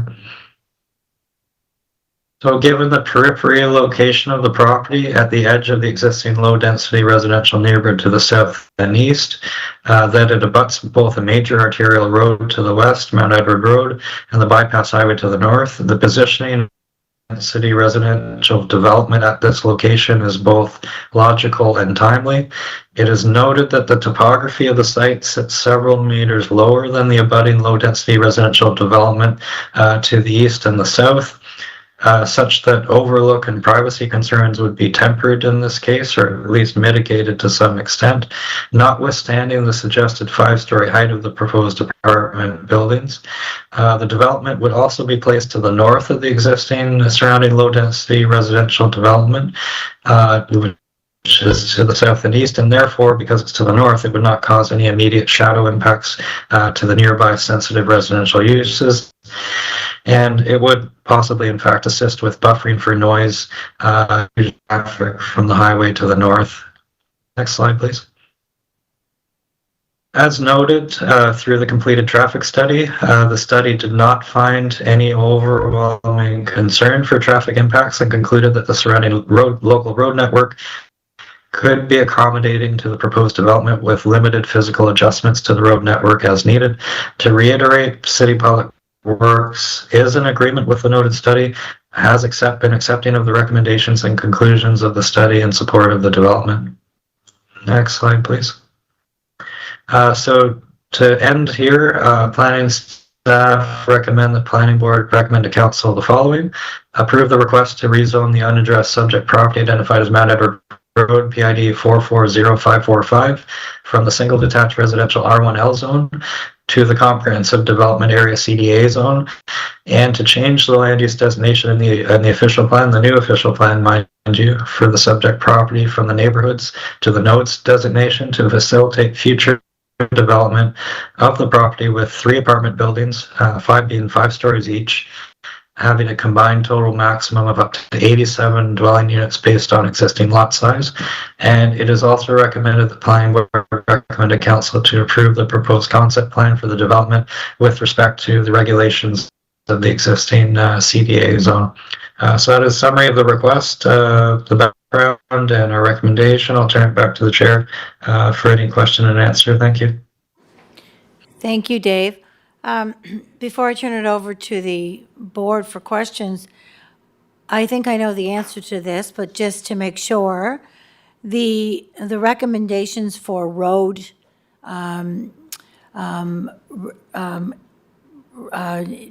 increase in, or it was road improvements, and then there was a couple of traffic circles. I assume that the developer would be on the hook to expense those improvements. Am I correct?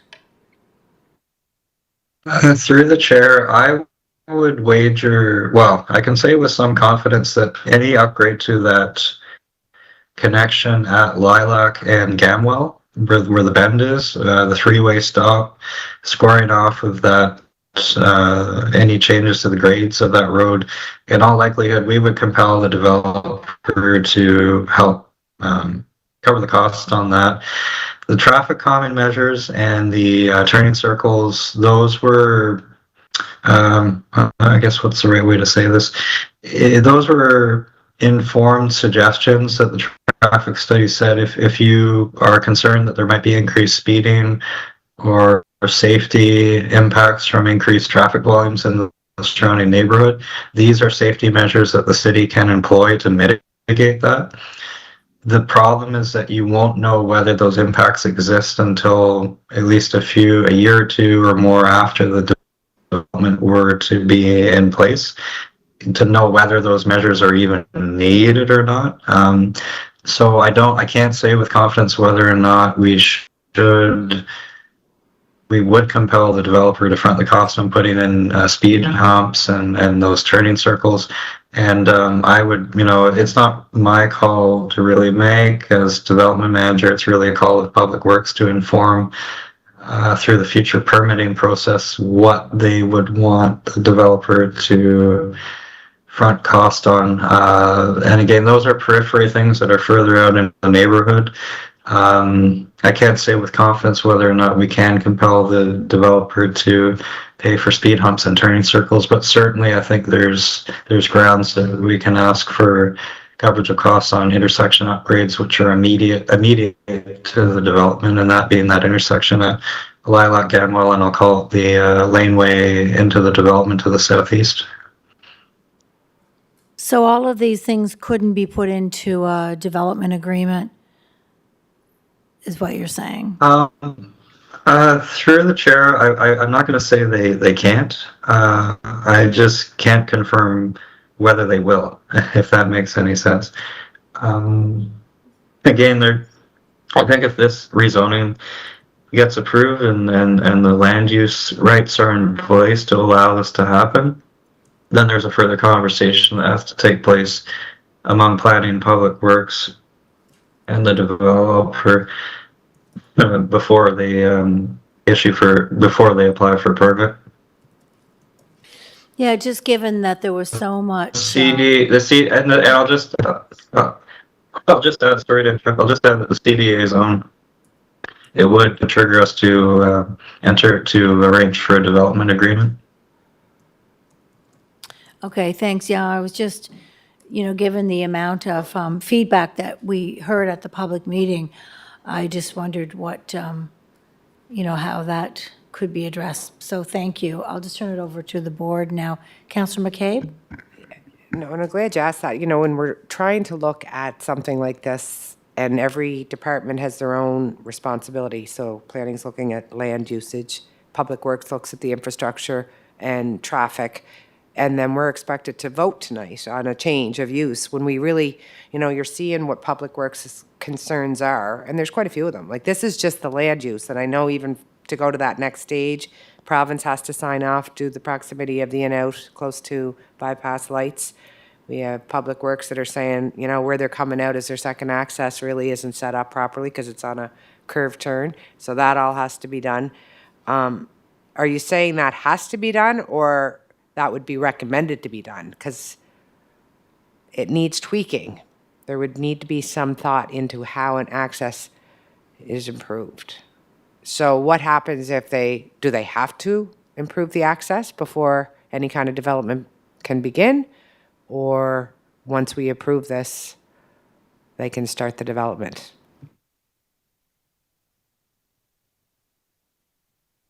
Through the chair to Councillor McCabe, if the road authorities that have jurisdiction here, and that could be Alberta Public Works, or it could be provincial DTI, or a combination thereof, if they say we need X, Y, and Z, otherwise you don't get a permit, then they don't get a permit. So there is a quite a bit of discretion here on the part of the local road authorities where they can request certain things. Just because the zoning's been put in place doesn't give them an ability to secure their permit, because there are access considerations here. There is an access approval process that they have to secure beyond this, which runs in parallel with the actual building and development permit process, and has to happen so that we are even able to issue a building and development permit. If that gives you any comfort or peace of mind, Councillor McCabe. Thank you, a little bit. Anybody else have any questions or concerns? Yep, they don't have their lights on, so if you have something, go ahead. I think, didn't Alan Aiken indicate that the access he was the provincial guy who looked at the access and said that the right in, right out was the requirement from their part? And I think he also indicated that the access onto the perimeter highway was a non-starter, I think, in his words as well, too. So I think there were some eyeballs from the provincial side of things put on this as well, too. I'm going to pitch something, and it may or may not be feasible, may or may not make sense. But the predominant sentiment that came from the residents was of a traffic and safety concern, right? The traffic impact study came back and said it's effectively modest or minimal impact. So that's what the data says. So, the information that came from the residents is perception.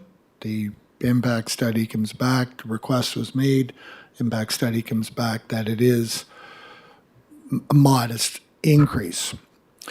I've a question about, if you look at page 82, going back to this lilac T, the three-legged T, I think Riley referred to it as, or something like that. There's the access road goes over, there's an underground easement which has to be accounted for, going over our utilities. That goes right through that property and through the parking lot and swings over. And then when you go over to the other side onto Mount Edward Road, that's where the right in and the right in, right out access is being proposed.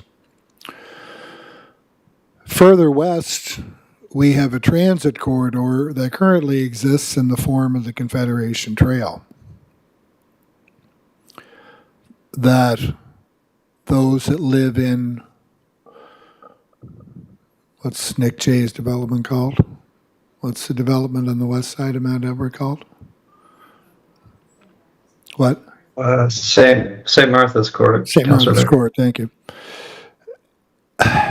I'm wondering if there's an opportunity at some point in time to create some kind of underground tunnel similar to what, if you think over in Stratford, when you go across the Trans-Canada Highway, you just get beyond the McDonald's Stratford Pizza Corner, keep going east, there's a tunnel that goes right under the Route 1, Trans-Canada Highway, that goes from Bunbury side and links over to Southport using past positioning system. So it goes from one side of the highway to the other. Is there an opportunity, as we're doing, if this project were to go ahead, to establish some kind of underground link, a little tunnel that would go underneath Mount Edward Road that could link this unit here to, and provide access for people who choose to bike to gain access to the Confederation Trail on the west side of Mount Edward Road. It's another layer. It's in addition to the proposal itself, but it might be something that could reduce car traffic, which is a concern that has been expressed by the residents. And it may provide travel options for people who are looking to go car-free, who choose to live, if they have easy access to that transit corridor, being the Confederation Trail, to allow you to get to Royalty Crossing, allow you to get to the university, allow you to get downtown in a safe, protected manner. So it's another layer, but I wanted to put it out there just as a thought, because we're talking about potentially entering into a comprehensive development agreement with, what do you call them, road circles or street circles, whatever they are? Traffic, yeah, well, you have the traffic calming, and then you have those circles that they're talking about. What are they called, David? Traffic circles. Yeah, or Yeah. turning circles, yeah. Yeah. So, I mean, they're kind of not, well, they are roundabout, but not entirely. Anyway, I just wanted to put that out as food for thought, that if this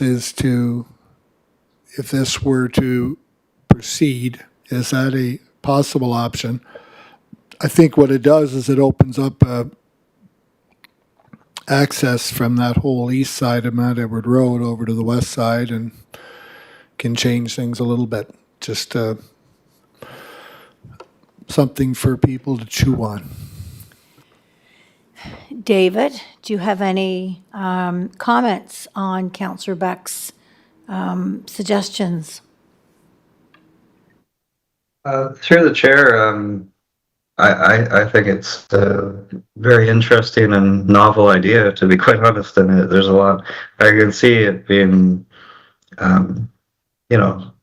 something that would kind of live forever once you put it in place. I think it's a really neat idea. Whether it's possible or not, it wouldn't just be on the behest of the developer to try and make that happen. There'd be some forethought or consultation and conversation that would have to happen with, I would think, at least our Public Works Department, because the question is who pays for it and who does it. I guess those are the two main questions, right? It's not to say it's not I think it's a great idea. I see a lot of benefit to it, but it's about, how can you make it happen, right? And who would be in charge of it, or who would help fund it, right? Those are the questions I think need to be answered. We can certainly, as an idea, we can certainly bring it back to the developer, see their thoughts or appetite on it, but we can also engage in a conversation with Public Works about, is this even technically feasible? If it is, how do you do it, and what would it cost? And then maybe we can do some exploration on it. So I think that's where I'll end my response to that. But I have to applaud Councillor Beck for the creativity here. I think that's a very neat idea. And if it's been proven to work or been proven to done locally, not far from us, then why not? But it's just I think it's, in this case, it's a big matter of cost and technical feasibility. I think those are the two things that we'd have to try and get answers on, right? So I'll just leave it at that. I think you nailed what I was looking for, Dave. Discussions with Public Works, discussions with the developer, because it would involve their property with access and all that, and so it wouldn't be a. What I had in mind is exactly what you just articulated there. It may not be feasible. It may not be it may be unrealistic, and but anyway, I would be okay with. That's exactly what I would be looking for. Okay. Well, I'll just say that we can ask the question and see where it goes, and not that the consideration of the rezoning would hinge on that, I think, but we can certainly do the exploration and provide some reporting back on can this even be done, and if so, what are we looking at, right? I think it's worthwhile to do that exploration, I think, for the potential benefit that could come about. I'll just leave it at that. Thanks, David. Paul? I really like the the idea that Norman has put on the plate. Are there any precedents for requiring the developer to come in on? I mean, it's a fairly significant project that would be involved here, but it would certainly enhance his development. And there's 87 units going in there, so that's a lot of people. And if they're the least bit interested in, short-circuiting, getting out into traffic to get to the mall or the university or whatever, hop on a bike and slip down that trail, man, that could be a pretty attractive option and would certainly enhance the developers. But I don't know, is there any precedent for So I not think, necessarily requiring the developer, but bringing him into the picture to see if he would have some interest in being part of it? I think currently, because we don't have anything in our current zoning bylaw that would empower the city to put this onto the developer, which is, I think, why Councillor Beck brought it up as something that a conversation could be had with everybody, which is, I think, what I heard Dave say, that he could take this back and have this conversation with the applicant. However, the decision this evening wouldn't hinge on that. Tonight's decision is either accepting or not accepting staff's recommendation, I think, if I hear correctly. Dave? That's correct, Deputy Mayor. You have it correct, yep. So, any other questions? And you see the staff's recommendation. Does somebody want to put something on the floor for discussion, whether it be accepting staff's recommendation or modifying it or not doing it or just putting it out there? Councillor Beck, I see your light on. Yeah. Well, I think there's been interest in the thought in discussing it. Maybe we're, I don't, and I hate deferrals myself, but I don't know whether a deferral might be in order here until that discussion is had. And because, Paul seems to be, and I'm talking with Bob here, seems to be some interest in pursuing that. And then maybe if we come back, there might be, or I don't know whether we can, I don't know whether we could, no, we couldn't move it on to council and have any kind of more clarity within a week. That's not going to happen. So, I don't know. Maybe a deferral might be in order, even though I'm not big on them. But given the Referral to what? deferral, Just defer it to deferral, yeah. just defer it until allow Dave to have the conversation with Public Works. Public Works talk with the developer. See what. We might come back with a totally different answer. We may have an answer within a month. And It might even be possible to get a three-party, like the province. Traffic flow is a big issue for them. well, it's also, I mean, I think environment and sustainability has a role to play here too. I mean, I think we're all in agreement. This isn't an insignificant development. It's construction. There's costs associated with it. Where would the funding come from? What pockets of funding might exist out there that we could tap into? So I think it's not just Public Works. I think there could be a environment and sustainability brought into that equation too, and see if there are avenues that could be explored.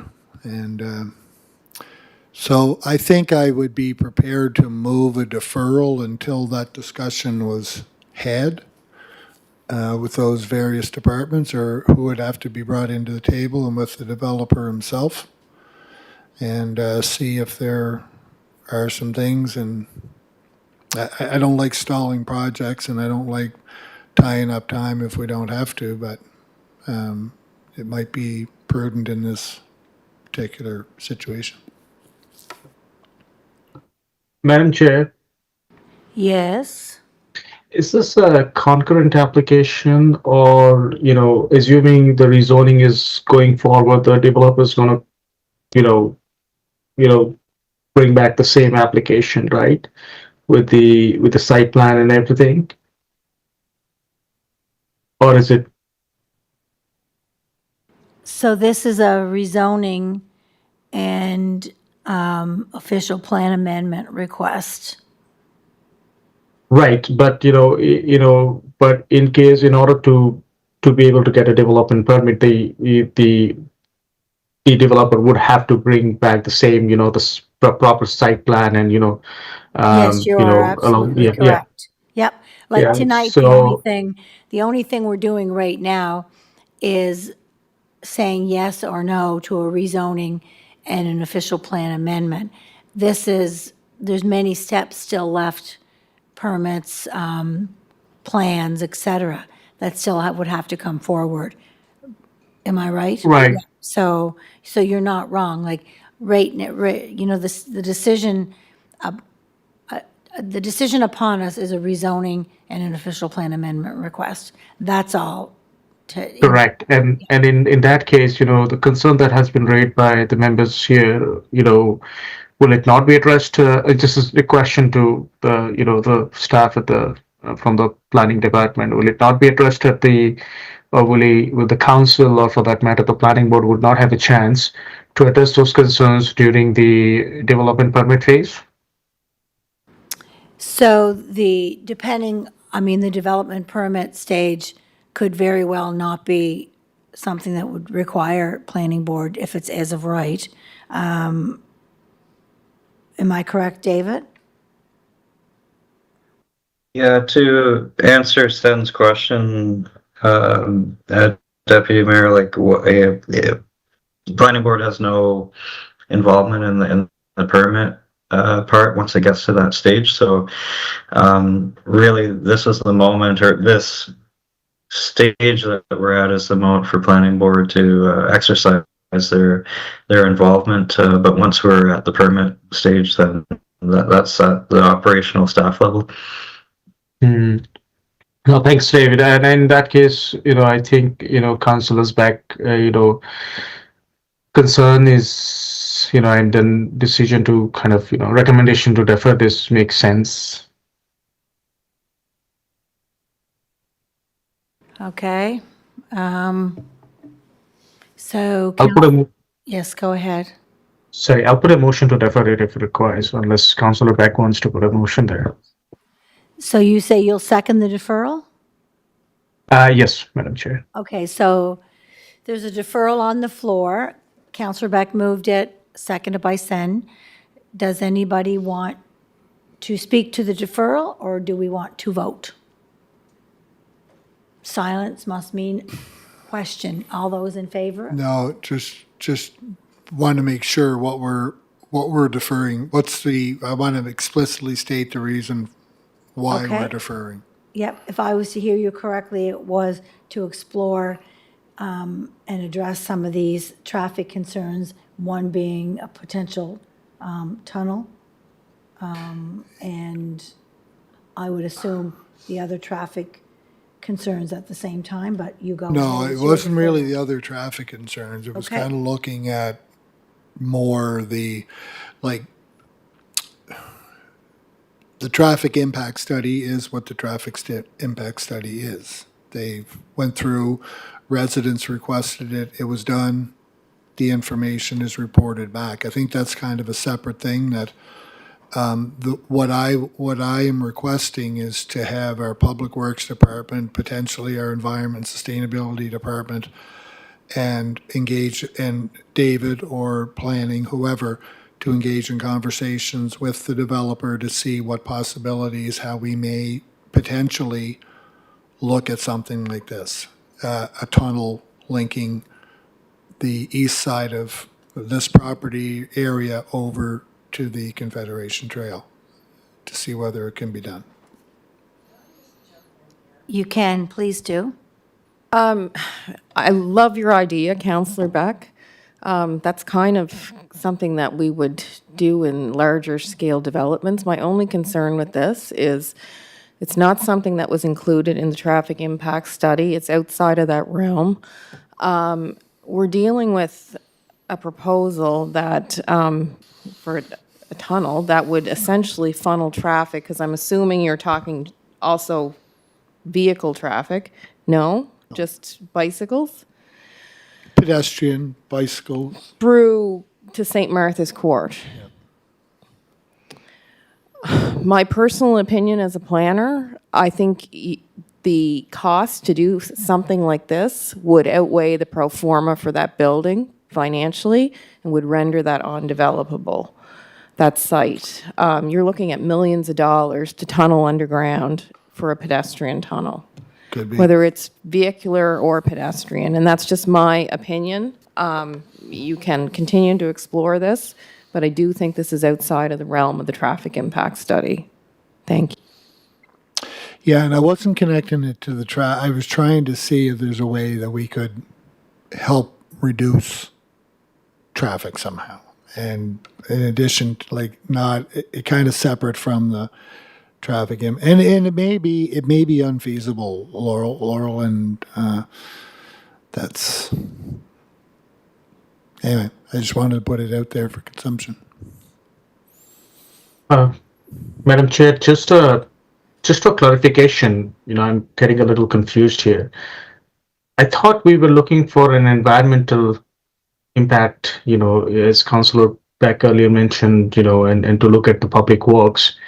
And if you need more information from Public Works and also look at from a sustainability point of view, that's a reason for a deferral, and I'm completely, confused in this matter. When I supported that, seconded that motion, it was particularly about getting more information from Public Works Department and the Sustainability Department, not particularly so much from the traffic study. As we know, the traffic study has already been done, and unless there is something else there is a gap in that study which could be filled.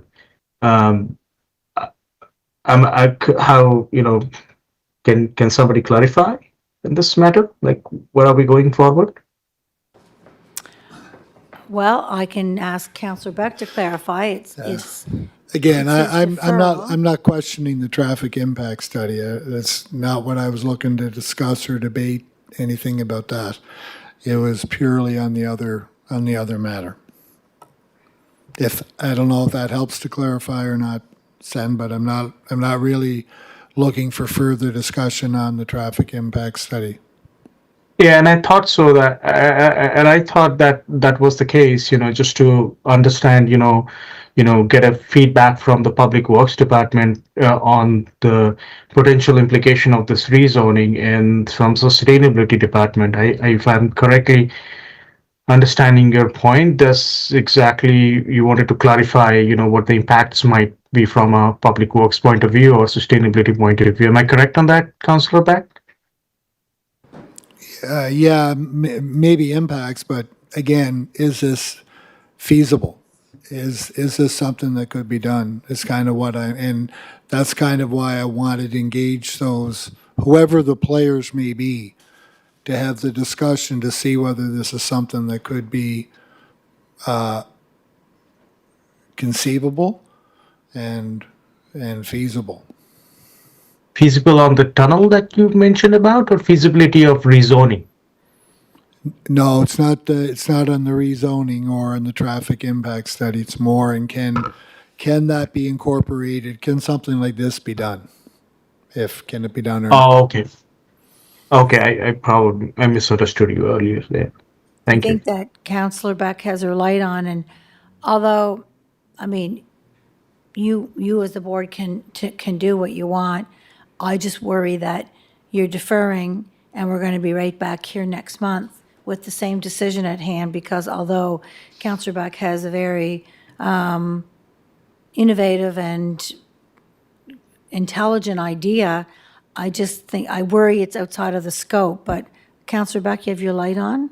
McCabe, McCabe? Counselor Beck, yeah? No, that's good. I didn't want to speak. I think the idea is genius too, but I guess I'm looking at this as, this is the application that's in front of us tonight, whether or not we want to rezone this property. If we want to look at having other conversations with partnership and funding and trying to make it user-friendly, I don't think we can defer this particular application based on what might happen after. Yeah. That's how I would read tonight, that we Yeah. have to look at the application in front of us and whether or not we want to rezone based on the information we have. So I probably would not support a deferral with the idea of going back and trying to have more discussion. I think we have to look at, are we interested in rezoning the land from R1 to whatever it was request back here. And that's fair enough comment. And I guess maybe what I would request then is that we have that discussion, that we vote on this motion here tonight. And that's good enough comment. And I'm willing to retract the deferral but let's get that on the table and see, let's deal with this issue here, and then we will tackle the other with the various partners that have to be there. So you're going to pull your deferral? I will pull it. Okay. All right. So we're back to staff's recommendation is to support the rezoning and the official plan amendment. Does somebody want to put a recommendation on the floor? Paul? I will move that we support the recommendation. Okay, anyone want to second it? Okay, and so moved by Paul, seconded by Counselor Beck, that we accept staff's recommendation to rezone the property and the official plan amendment. Any questions on the resolution? All those in favor? Sen? In favor. Okay, In favor. great, thank you very much. All right, well, we can move on from there. Great discussion, folks.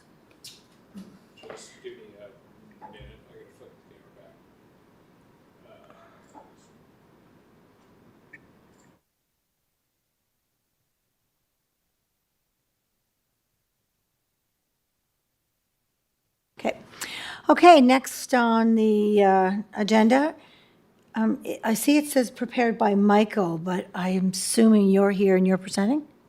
Yes, Madam Chair. Michael wrote the report, and I'm presenting in his absence. He's at the Canadian Institute of Okay. Planners Conference. Sounds great. Well, I will turn it over to Laurel to do the report. It's a rezoning of an unaddressed parcel inside from the northwest corner of St. Peter's Road and York Road. Go over to you. So, good evening, Madam Chair, members of Planning Board. This is a request to change the official plan land use designation from urban expansion to corridor and to rezone the subject property from unassigned zoning to East Royalty mixed-use urban village for the property described as PID number 140087. The subject property is a 69-acre, 27.92 hectare piece of land inset from the northeast or northwest corner of St. Peter's Road and York Road with frontages on both roadways. And this is the parcel, St. Peter's Road, and then we have frontage on the York Road. The property is bounded to the north and east by lands outside of the City of Charlottetown municipal boundary, to the south by St. Peter's Road, and to the west by several privately owned properties accessed via Grant Street that are within the Business Park Industrial M3 zone.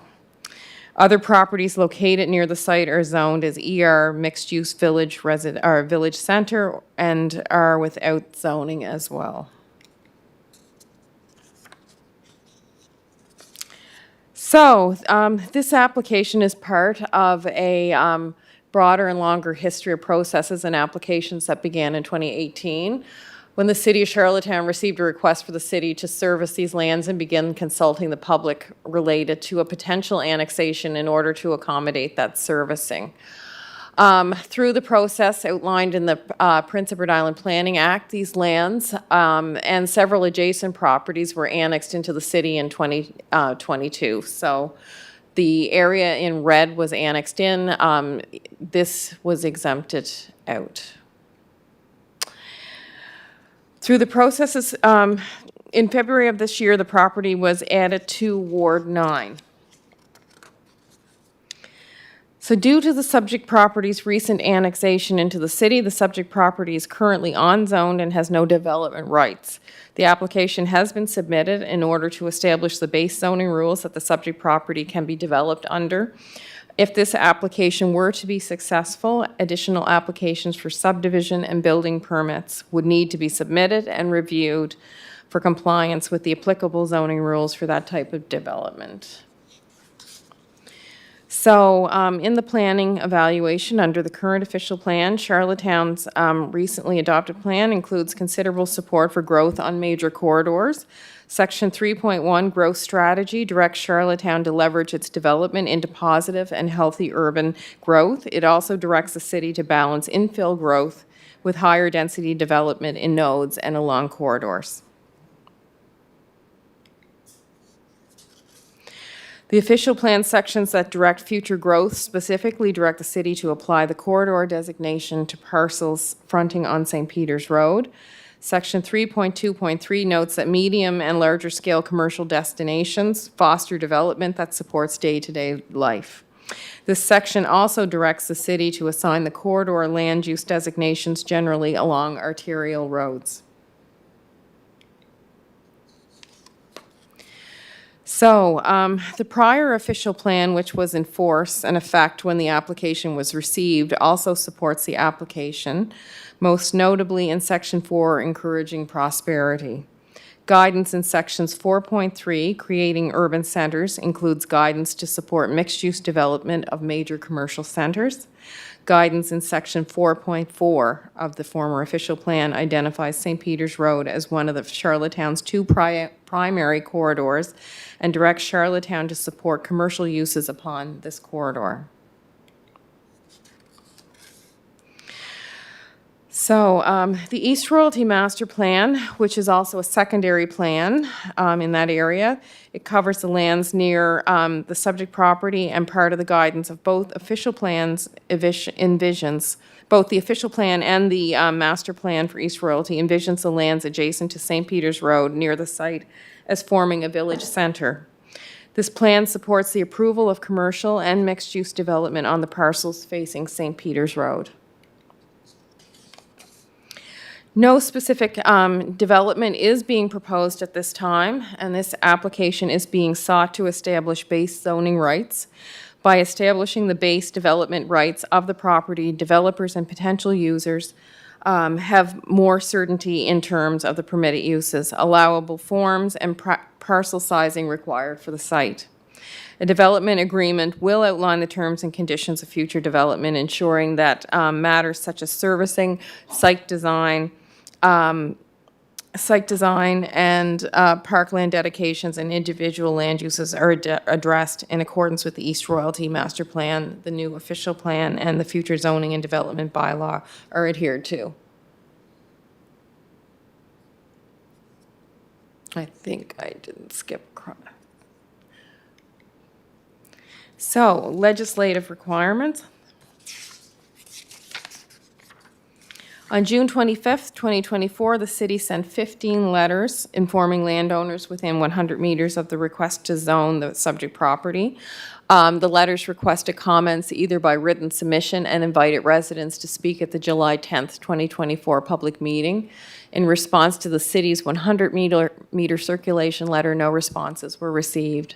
At the public meeting, 3 residents spoke. Many of the speakers asked questions regarding the proposal, including questions about the intended uses, plans for green space, and the cohesive development of lands within the annexation area.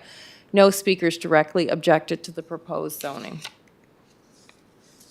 So the overall recommendation from Planning and Heritage encourages Planning Board to recommend to Council to approve the request to amend Figure 7, Future Land Use Map, Section 3.2, Land Use Designations of the City of Charlottetown Official Plan from Urban Expansion to Corridor C, and to amend Appendix G, Zoning Map of the Charlottetown Zoning and Development Bylaw from on-zoned lands to the ER Mixed Use Village Center, East Royalty Mixed Use Village Center Zone for the on-address parcel being identified as PID number 140087. And I'm happy to answer any questions if you have any.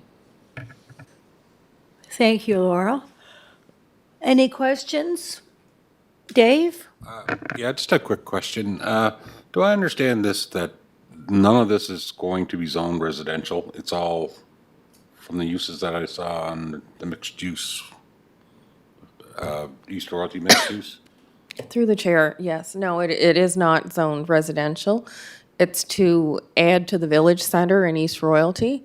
We have a number of lands within East Royalty that are already zoned for residential, and this land was annexed in so that we could provide a larger But yeah, it village wasn't center. intended for No, residential. that's fine. Okay, Yeah. that's fine. Thank you. Yeah, just to give you some background. Yeah, thank you for that, Laurel. I'd move that we support staff's recommendation. Okay, so Councilor McCabe says she moves that we support staff's recommendation, and seconded by Dave. Thank you very much. Any questions on the resolution? If not, all those in favor? Sen? In favor, Madam Chair. Great, thank you. Okay, moving on to our final application this evening, and I'll turn it over to David, and it is a request to establish a 30-meter tall, slim monopole antenna tower with ancillary radio equipment on the subject property. So I will turn it over to you, Dave. Yeah, thank you, Deputy. Again, this is not a usual application that we see at Planning Board, but we do have them come in from time to time. This is, as the Chair alluded to, a request for a new telecommunications tower, request to establish a 30-meter tall, slim monopole antenna tower with ancillary radio equipment, telecommunications tower on subject property identified as 7 Pond Street, PID 367631. This property is within the institutional zone. It contains an existing place of worship, being the Holy Redeemer Catholic Parish. The proposed telecommunications tower has been brought forward by Bell Canada, and on the screen, on the slide, there is the scaled site plan to show the proposed location of the tower and the enclosure area. The subject property is an irregularly shaped corner lot which contains an existing place of worship and is bounded by Spring Park Road to the west and Pond Street to the south. Next slide, please.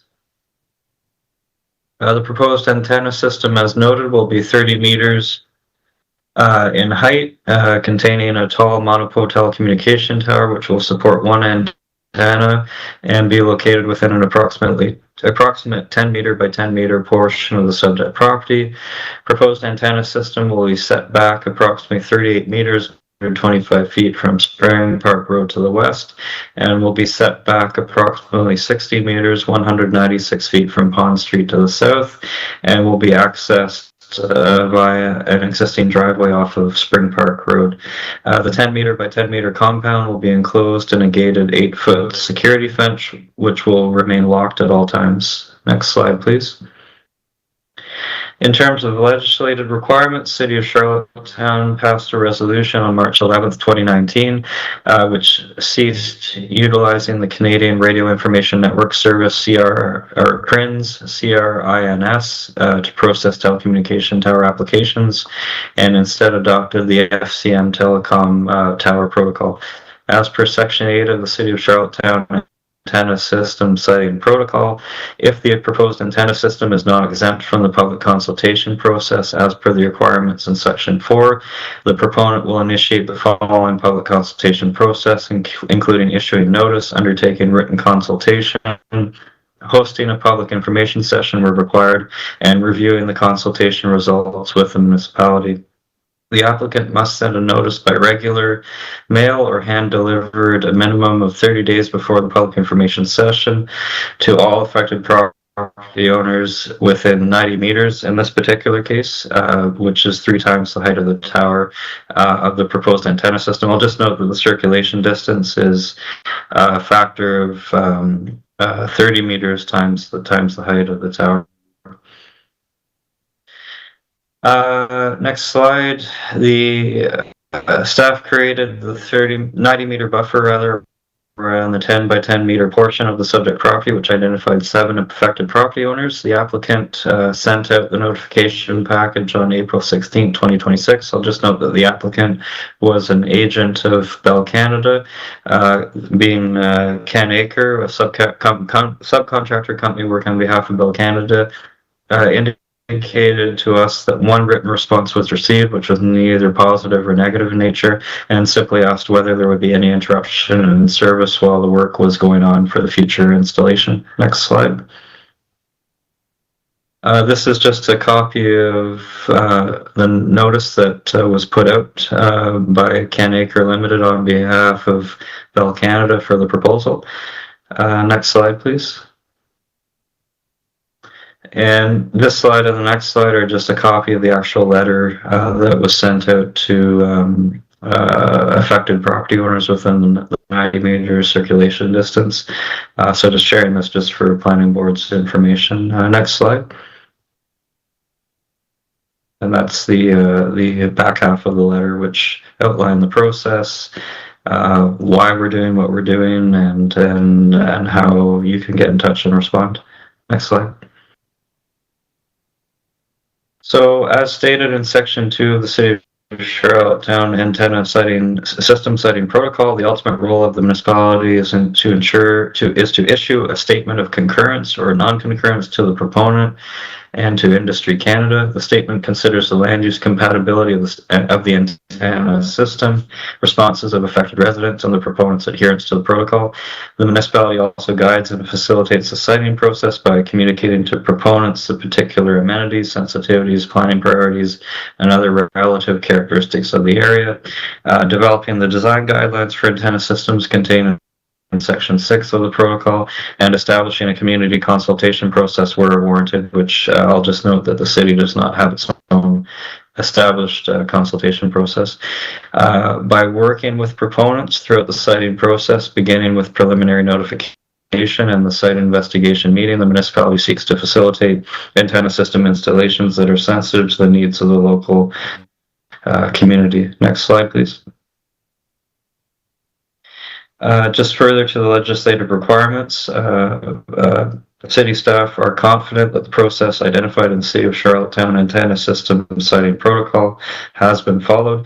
The final step in the process is that the municipality will provide a letter of concurrence to Industry Canada, copying the proponent to that letter where the proposal addresses to the satisfaction of the municipality that the requirements as set out within this protocol, the municipality's technical requirements, and will include conditions of concurrence if required, or the municipality will provide a letter of non-concurrence to Industry Canada, copying the proponent as well if the proposal does not conform to the municipality's requirements as set out within the protocol. The municipality will also forward to Industry Canada any comments on outstanding issues, including those raised during the public consultation process. Should council wish to reject the request for the proposed antenna system by Bell Canada, then reasoning to explain the rationale would be required. Next slide. Finally, as per section 11 of the city's antenna system siting protocol, the proponent may be required, if requested by the municipality, to provide a letter of undertaking, which may include the following requirements, and that could be the posting of security for the construction of any proposed fencing, screening, and landscaping, a commitment to accommodate other communication providers on the antenna system where feasible, subject to the usual commercial terms and Industry Canada conditions of license for mandatory roaming and antenna tower and site sharing, and to prohibit exclusive site arrangements, and all conditions identified in the letter of concurrence. Next slide. So to conclude, planning staff recommend that planning board recommend to council the following, and that is to direct staff to issue a statement of concurrence to Industry Canada in relation to the proposed antenna system, Bell Canada Tower, which would be located in Pond Street, PID 367631. So that is a summary of this request, our recommendation. I'll turn it back to the chair and the board for any discussion. Thank you.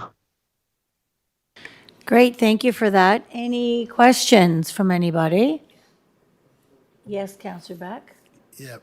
I'll move this, Okay. but someone want to second it? I'll second it. Okay, Okay, Bob will second it. So the resolution's on the floor? Okay. Question, yeah? So this has probably consumed about the first 6 months of my time on council was drop calls, lost calls, no calls in my ward. And I dealt with a lot of residents who were experiencing issues about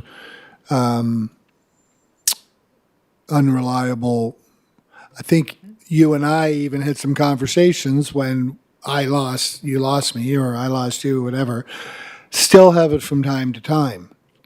So my question is, and I was just talking with Bob here, a sidebar conversation. He was saying that he's with another supplier, and they added a tower down on the lighthouse, down the upper lighthouse down on Queen Elizabeth Drive. So my question is this: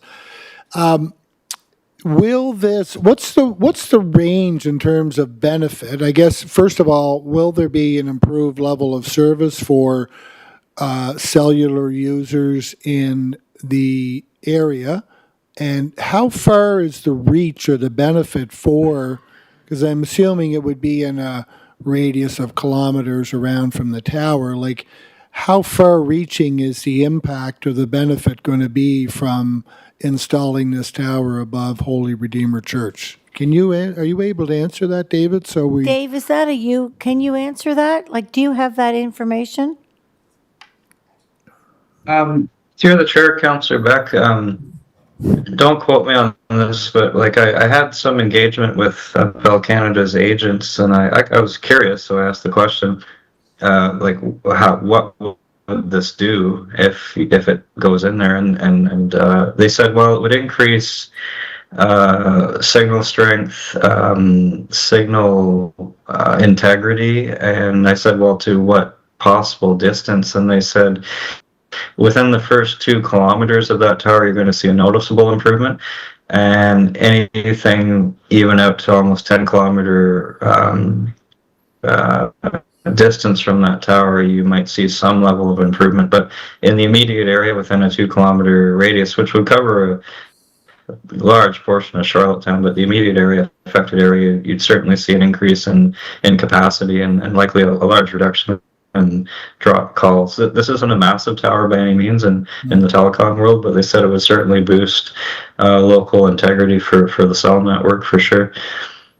So that'd be 2 kilometers. That's about the best answer I can No, give. Yeah. that's Yeah. great, Dave. Thank you for that. So that's 2 kilometers in all directions. Correct. Yeah, correct. A 2-kilometer sweep. Like if you drew a circle and the center of that circle was that tower, you're within a 2-kilometer of that. Yeah. Okay, good. Thank you. Great. Thanks for that. Any other question before we vote? All those in favor? Excellent. Sen? Sorry, in favor. Perfect. All right. Wonderful. Any new business? If not, motion to adjourn. Moved by Counselor Beck, seconded by Paul. All those in favor? Good night, everybody. Oh, you know issues. That's really good.